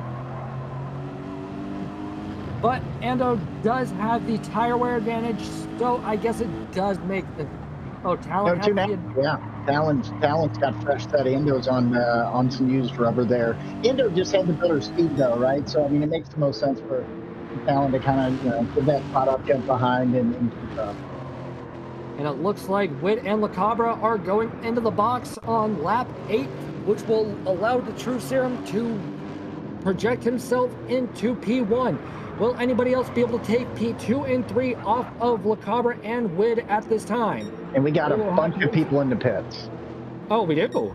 Yeah, Witt, LeCabra, Chief Apollo, Purple Perp, MK, and Dark and Ezreal are all making themselves a pit stop here on lap 9. All right. Yep. Well. And let's take a look here. And Velvet Thunder on the Racing Hards doesn't have to go into the box and takes P3. Well done, Velvet Thunder. That was a great play, and let's see how it shapes up. Because he may get to avoid that pit stop, but there still is that compound difference between the hards and the softs. Coming up into the chicane, there's pretty much no sign of wear on those Racing Hards. Like, those things could go for probably another 20 laps without any incident.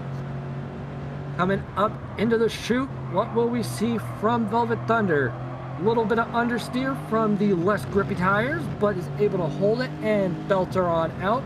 Velvet Thunder has about a 3.5 second, 3 3/4 second gap between himself and Witt at the moment. But is definitely setting himself up for a very nice position right now. LeCabra is currently driving like a man possessed and chopping away at that gap between himself and Velvet Thunder. Coming up into the heel, LeCabra is just over a 1.5 seconds behind Velvet Thunder, so we'll see that difference in lap times and those tire compounds coming into play here in just a moment. If I'm Velvet Thunder, I'd be driving extremely defensively. Wouldn't you agree, Leo? I mean, yeah, the difference between the soft and the hard compound is going to be a factor. You can't do what some of these guys on the softs are doing. You got to be a little more patient with the hards. Yes, they do last longer, but I don't know. Them guys on the newer, softer tires are gunning these guys down that started on the hards. They are indeed, and I'm curious to see how it's all going to shape up, because Pangolin was the other one that started on the hards, correct? Correct, and I'm watching him get passed by like he's still, unfortunately. That is unfortunate to see, as we see Le Cabra going purple right now and makes the overtake right before the chicane. That must have been a bit of a heart stopper for Velvet Thunder. As they go into the outer loop, Velvet Thunder is right on Le Cabra, so I don't think Tuzum is going to be done with Le Cabra anytime soon. Going in through the chute, and Le Cabra with the grippier tires might be able to just start peeling away. And it looked like not so much, as we jump on board with the Truth Serum, who opted to not pit when everybody else did. Half-life on those tires and 17 seconds ahead of P2 in WID. If the Truth Serum is able to pull off a no-stopper on Racing Soft tires, I'm going to be nothing short of flabbergasted. Coming in around the final corner and onto the start-finish straight for the 11th time of asking, and setting a 146.311. It looks like the tire degradation is playing a factor into the lap times, but then again, the True Serum might be playing this meticulously and intentionally driving a little bit slower just to preserve fuel, tires, and also, you know, maintain the positioning, because unless WID can chip out more than 2 seconds a lap, the True Serum might have a chance of running away from this. Wouldn't you agree, Fleming? Yeah, and I mean, honestly, he's shifting early, so he's not putting as much bearing on those tires as some of those guys might be that are revving them out and maybe spinning them a little harder. So, you know, just watch him nice and smooth, going into the turns, getting under the brake early, setting his car, positioning up the right way to get into and out of those turns with some speed to be able to look. Yeah, just watch him. He's barely even running the gears out. That he is, and it's definitely playing into his favor at the moment. And looks like it's not hindering him too terribly much either. There's only just under 5 laps left of this race, and the True Serum is, I mean, the racing IQ that I have seen from these drivers tonight, and the True Serum is definitely on that wall of fame right now, that is absolutely terrific. As we jump on board with WID, who is currently coming through the heel and heading closer to that start-finish straight. There's a 14-second gap between himself and a True Serum, but it looks like WID has about a 6.5 second. Did I just hear some tires squealing off in the distance? Has about a 6.5 second gap between himself and Le Cabra, so he's got plenty of breathing room. So this rate is just all about finding that rhythm, getting that consistency, coming across the line with another 143. Jumping on down to Ando, who is being chased like something by Talon. That's got to be a little interesting, because we've got Talon.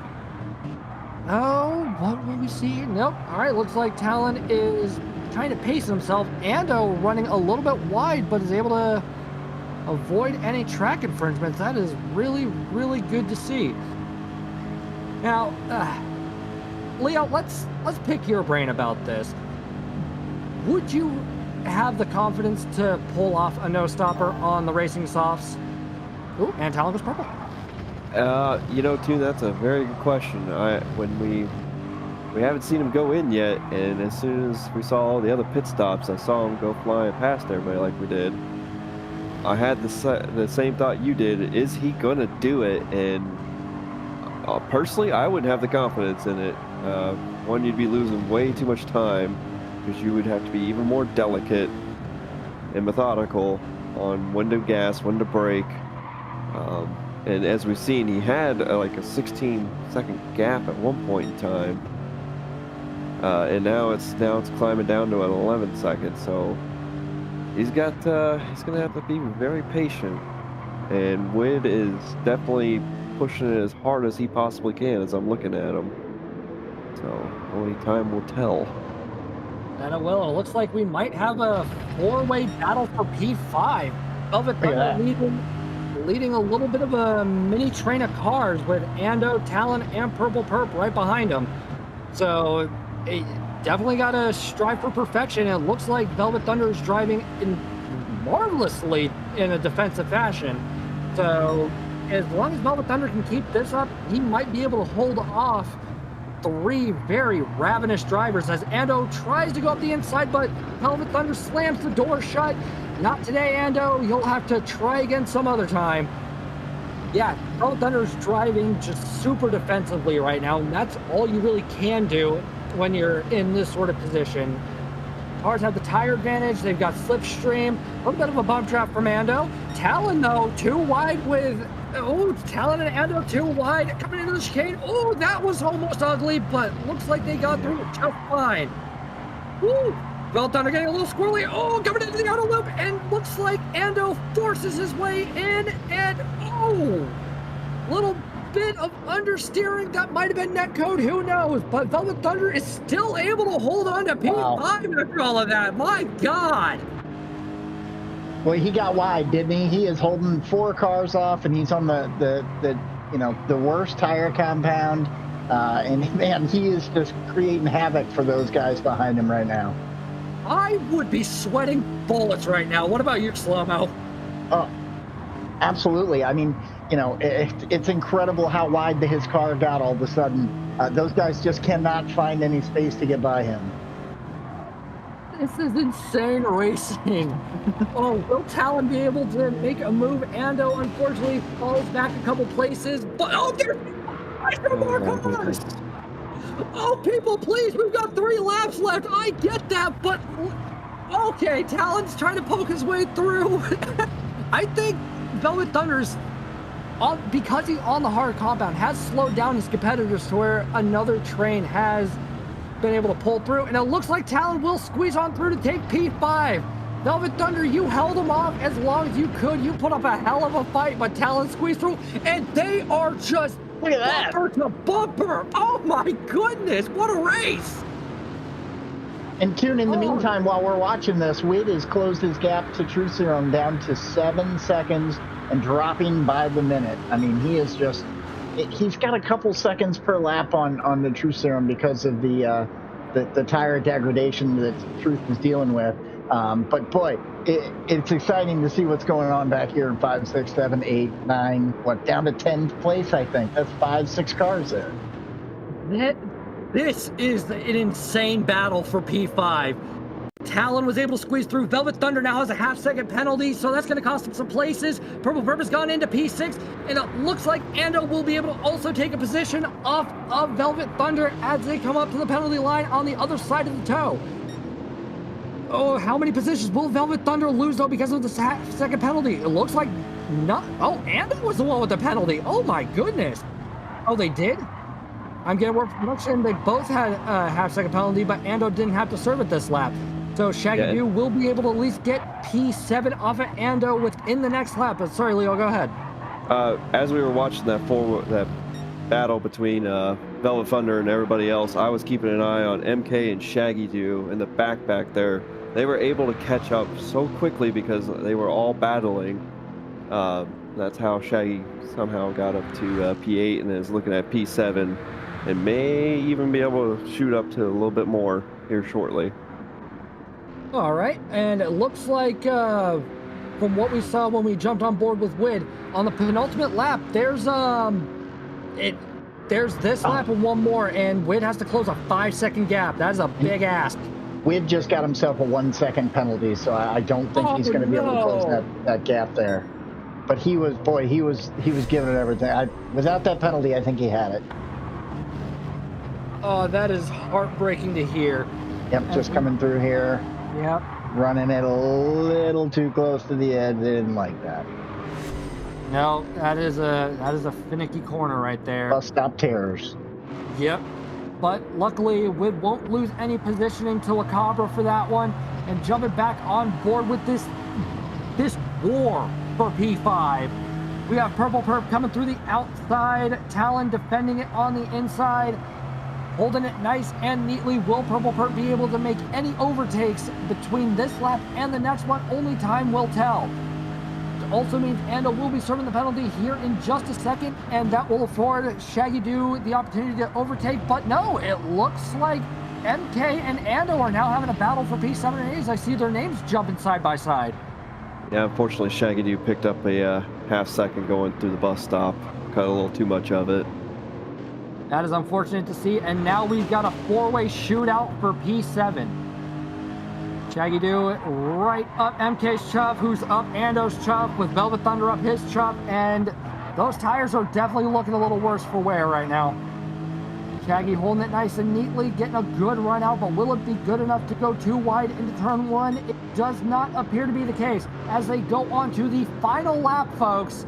This is the final lap of round one for Division A, and looking at Velvet Thunder, his fuel tank is flashing right now. Let's hope he's got enough fuel to get across the finish line one more time. If we can get on board with Wid, he's in second place. He has absolutely closed the gap, and he is looking at the True Serum's bumper right now.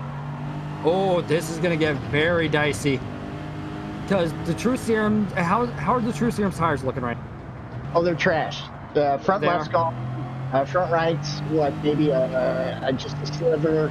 The backs don't look good. He's low on fuel.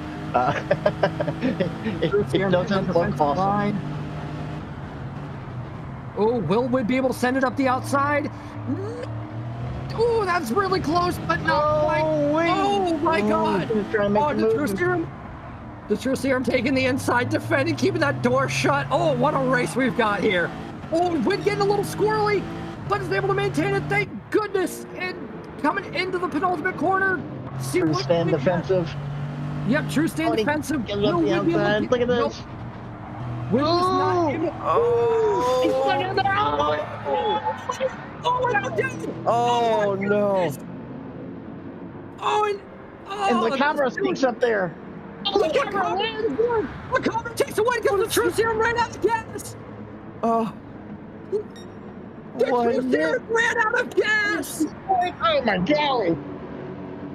Oh my God! We need to replay that finish after this. Chaos. What a finish, folks! Oh, I'm speechless right now. What a comeback Wid had made. I'm speechless. I'm with you. I am too.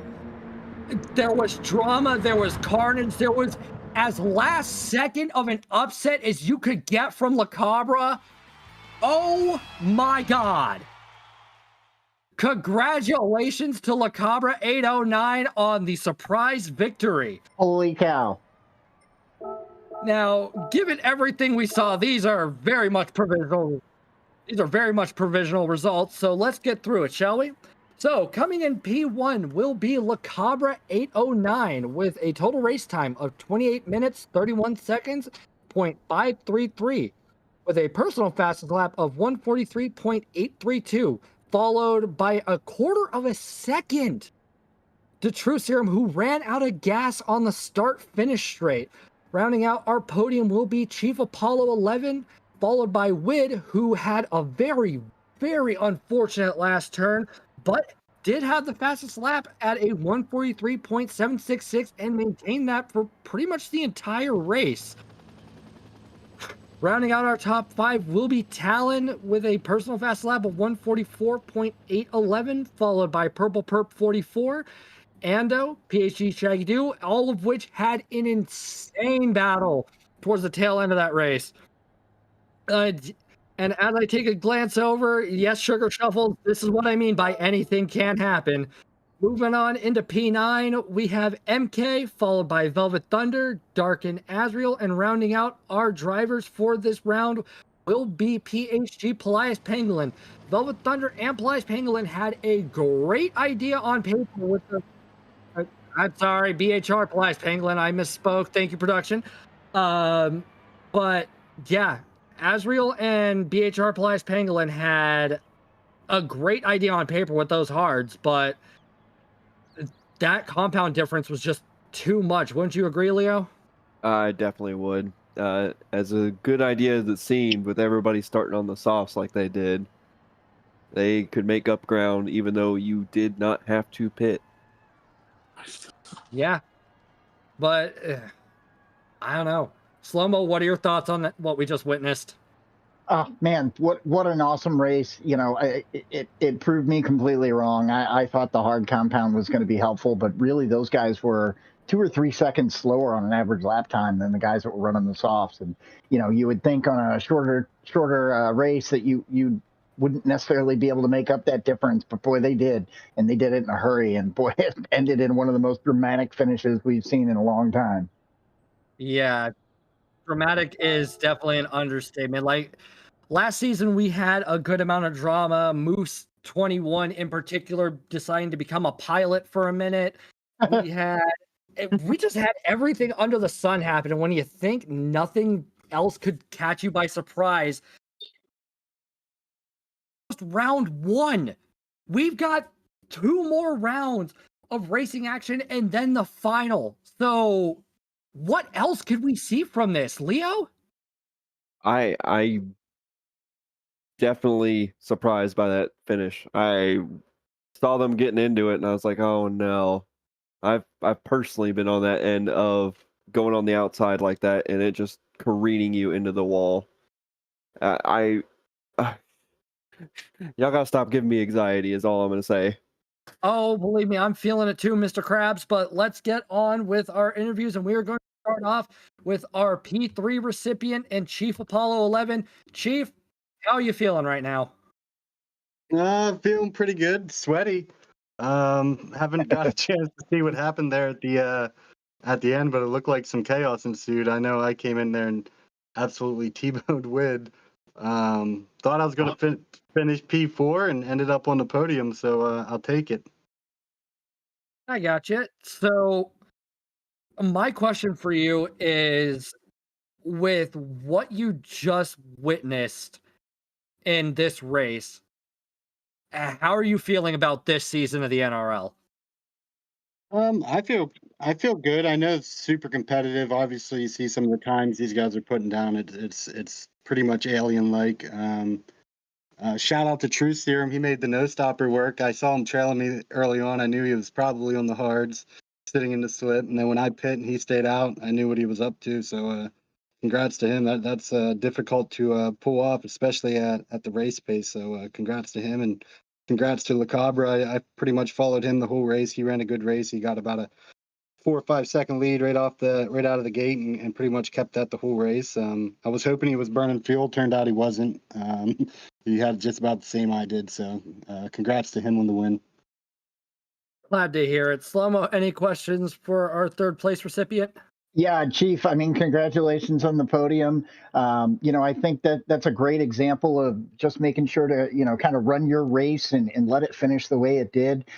We didn't necessarily see you T-bone Wid there at the end. Can you tell us a little bit about kind of coming around the last turn and you know how that played out in front of you?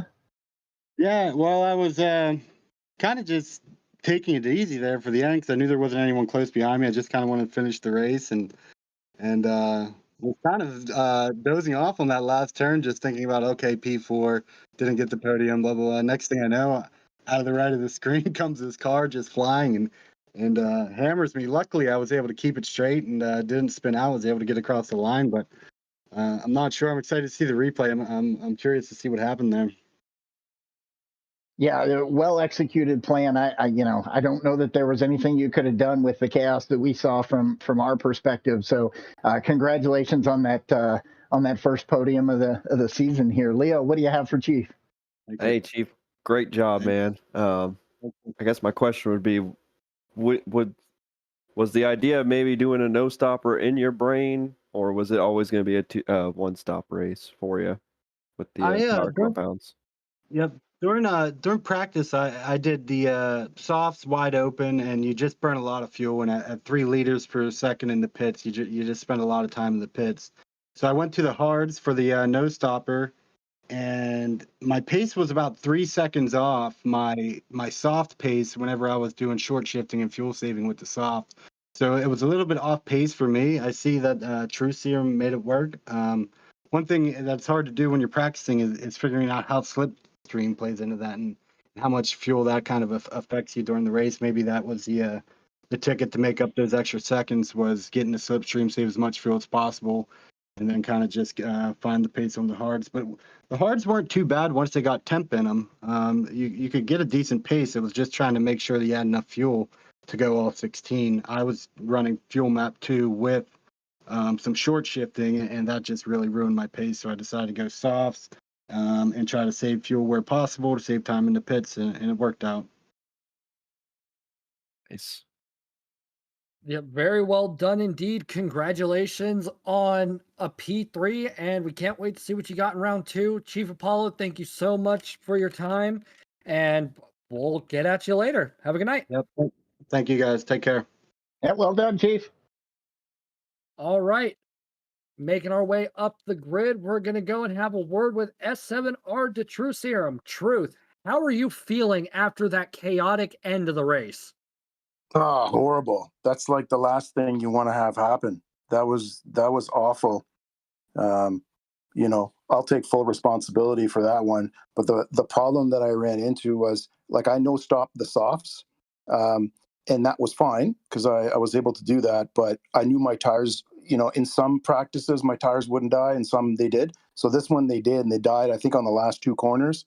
So I had it on the outside. And when I went to turn, I guess maybe I was a little bit too fast. I just couldn't turn at all. And he was on the outside and he was there. So then I tried to slow down to let him pass because I didn't want to win the race like that. But then I didn't see him coming. I guess something else happened to him. So then, Le Cabre went through and I just coasted to the finish. What a I don't know, just puts just kind of mars the whole thing. But my apologies to Wid. But Wid's actually a friend of our team. We practice with him all the time. So it makes it particularly awful. Like, I would never do that to somebody on purpose. I just no tires left in last corner. So I understand that feeling completely. So my question for you is,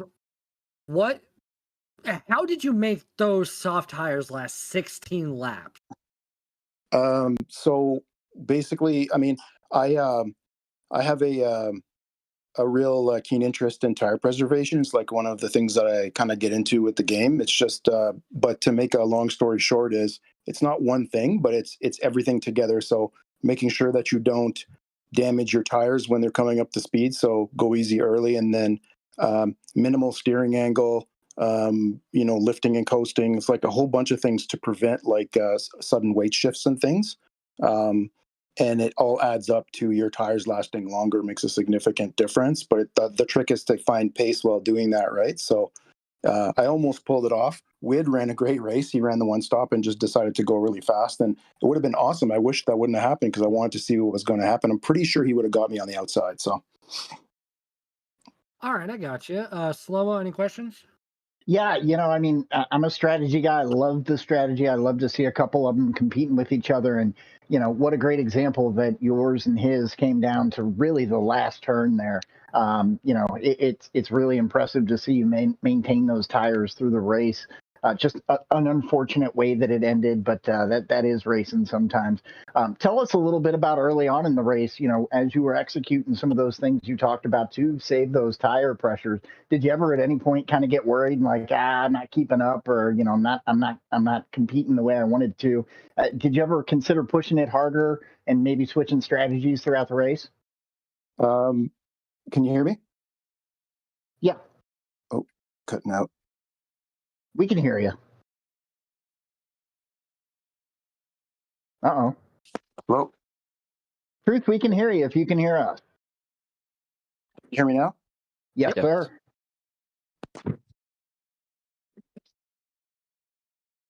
He might be having connection issues. Oh, unfortunately, we lost the True Serum for the time being.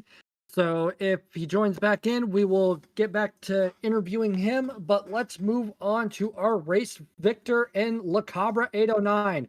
Le Cabre, you are a familiar face in this booth. How are you feeling after that one?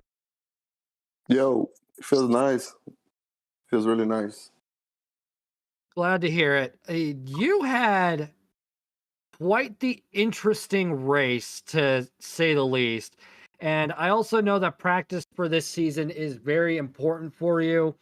Given everything you've seen as an established NRL veteran yourself, how are you feeling going into this season? No, I feel the same, man. You know, it's just out here just to have fun and try to win. All right, short and sweet. I like it. Slow-mo? So, Lacabra, first of all, congratulations on the podium. And thank you for making me look like Nostradamus. I had you picked to win. You proved me right yet again. Good So pick. Yes, I sir. appreciate that. That is a great pick. Yeah, no, you ran a great strategy. You kept yourself in it throughout the race. Tell us about, as you were kind of preparing and planning, what did you want to happen there in the last couple laps? What position did you want to be in, and how did it play out to what were you happy with the way it played out?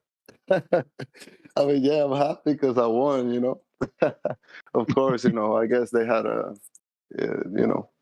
the truth. Shout out to him. That was a nice race. That was crazy. I didn't know that was possible. But, it was an accident. It happens. It is what it is. But, yeah, I mean, I was hoping to win. But, even if, like, the accident didn't happen, I just didn't care, to be honest. Like, I knew if I was going to end up in front of them, it was either because they crashed or somebody ran out of fuel. So it didn't really matter what I did at that point. Well, and ironically, I think we had both. So you definitely called it there. And, kudos to you. Like I said, you kept yourself in it, gave yourself the opportunity to win. So congratulations on your first podium for this season. Leo, what do you got for Le Cabra? Congratulations, Le Cabra, on that win, man. Did you? I'm starting to see a trend. There was last season that we had you go side by side over a jump, and now I see you coming around a corner with a massive pile up. Did you expect that to happen, or? Nah, to be honest, because I think I saw them. They went side by side for like the last three corners, and the first two they made it work. So I just thought somebody gonna win, but nah, yeah, like just came around the corner. This dude was ghosted, bro. So to be honest, like I didn't really care to like dodge him, and then the truth was already to the side, pulling over. Yeah. It was nice. It was lovely. It was a nice sight. It was third place. Now I win. It's crazy. But I was telling Simon. Simon was disrespecting me.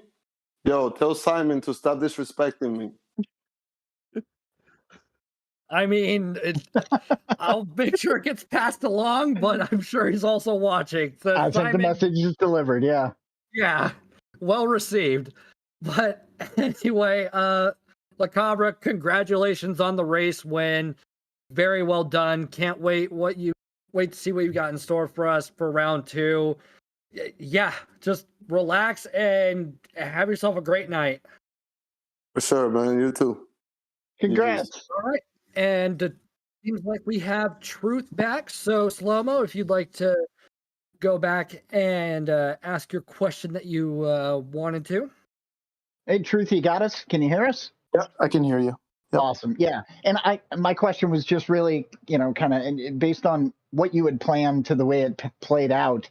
Is looking backwards, obviously, there was an incident. But other than that, would you have changed anything else about your approach today?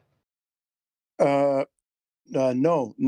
It went almost perfectly according to plan. I think what you were asking before was there a point where I was worried that it wasn't going to pan out, or that Right. I wasn't, and no, because I qualified in a pretty good spot. The guys ahead of me, I wasn't sure if they had figured out to no stop or not, and they were keeping a good pace, like in the 44s and 45s, and I knew that that's where I needed to be to make this work. So when they pitted and I didn't, I was like, okay, now this is really good.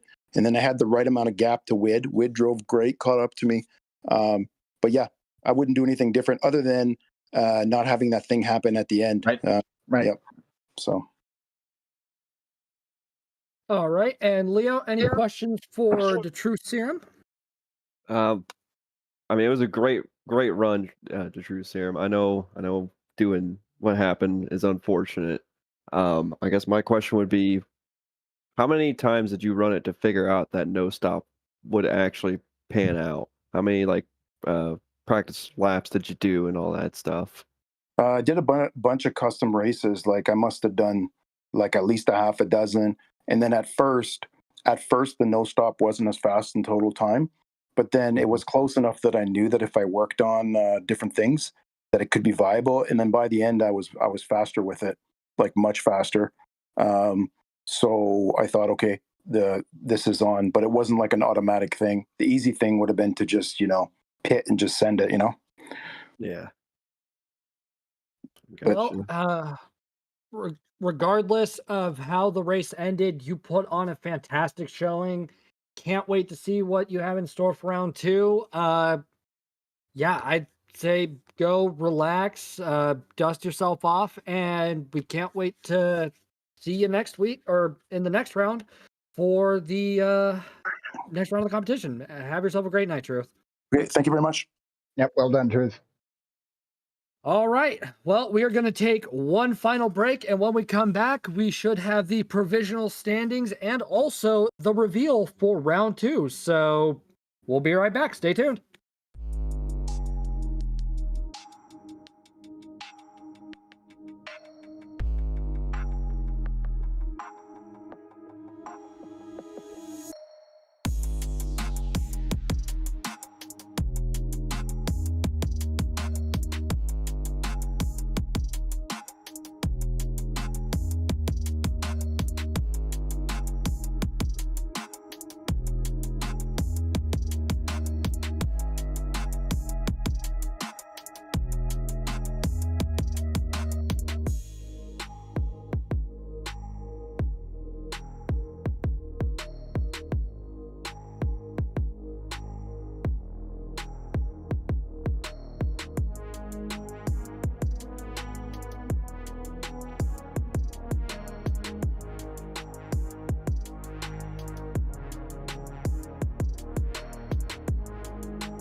Welcome back. It's now time for us to go and take a look at the standings and show you all what round 2 will be. But before then, gentlemen, I gotta ask, we'll start with you, Leo. What is your moment and or driver of the night? Oh, moment and driver of the night. Man, there's so many. There's so many. I mean,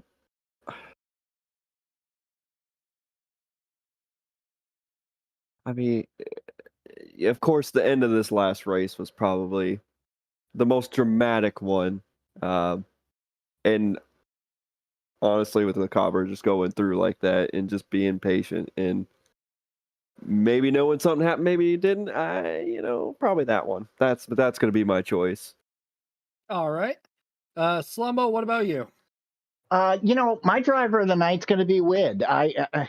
He executed exactly what he wanted to do. He put himself in the position to, be door to door with the car that was in first position. It was unfortunate, didn't work out. He got put into the wall.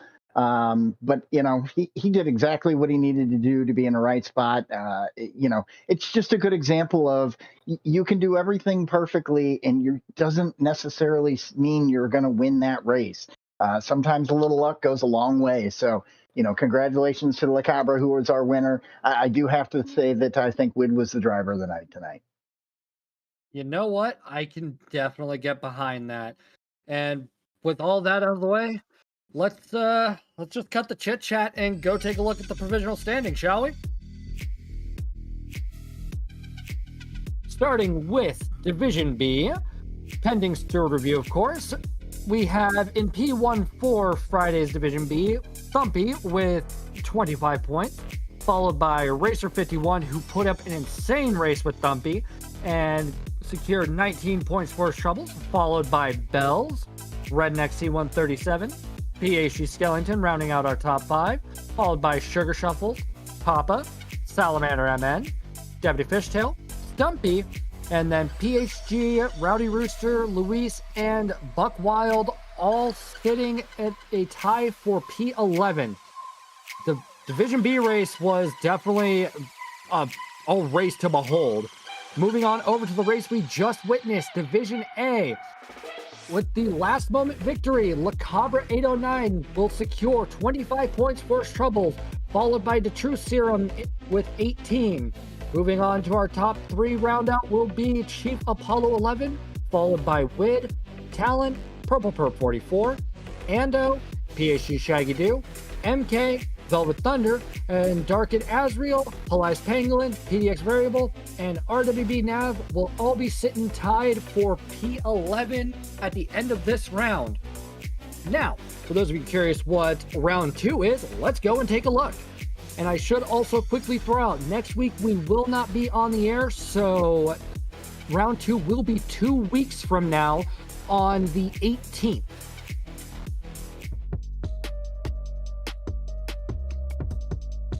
And we will, of course, be starting with our Division B race. Let's see what our drivers have in store. We are at Tsukuba in the... Oh, okay. Yeah. Oh, man. Oh, no. Yes. No. Oh, buddy. Our Division B drivers cannot catch a break. They will be driving 24 laps to Tsukuba, and the race is 125 shifter with 5-minute quali. And, grid start check. Bob is not available. No tire, no fuel, because this is the kart. Yes, Leo, what is it? You notice how gray the skies are? Oh, don't even get me started on that. Oh no. No, have mercy. No mercy. Anyway, let's go take a look at Division A, please. What a handful. My goodness. That is a handful. Ooh, okay. All right. So, our Division A drivers will be at Tiger and Nordmann's Reversed for 23 laps in the Radical SR3 SL 2013. They will have a 10-minute qualifier grid start with full start check, 25 times tire wear, and 6 times fuel with sports softs and sports mediums available. No requirements. Oh, you know what? Okay. those sports tires do take a while to burn through, so this should be a very interesting race. What are your thoughts, Lomo? Yeah, I mean, in reverse, even this track can be a lot of fun, and there are some really tricky twists and turns that are going to come from the reverse direction. So that's going to be a lot of fun to watch these guys, especially after the show they just put on. I've never touched this circuit, so Leo, you're gonna have to tell me what it's like. It is a lot of fun. I'm not gonna lie. But in the reverse, going up the uphill section with the tight corners, that's gonna be really tricky. But I absolutely love this radical, and I find it to be a perfect fit for here. So it is gonna provide a lot of close racing, a lot of side-by-side action. Maybe some people even going in the parking lot and chilling and looking at the mountains. I guess, but with all that said and done, the official settings for our drivers will be available after this broadcast. Round 1 will continue tomorrow at 1 p.m. Eastern Time, 6 o'clock BST. Then please make conversions for your local time zone where applicable.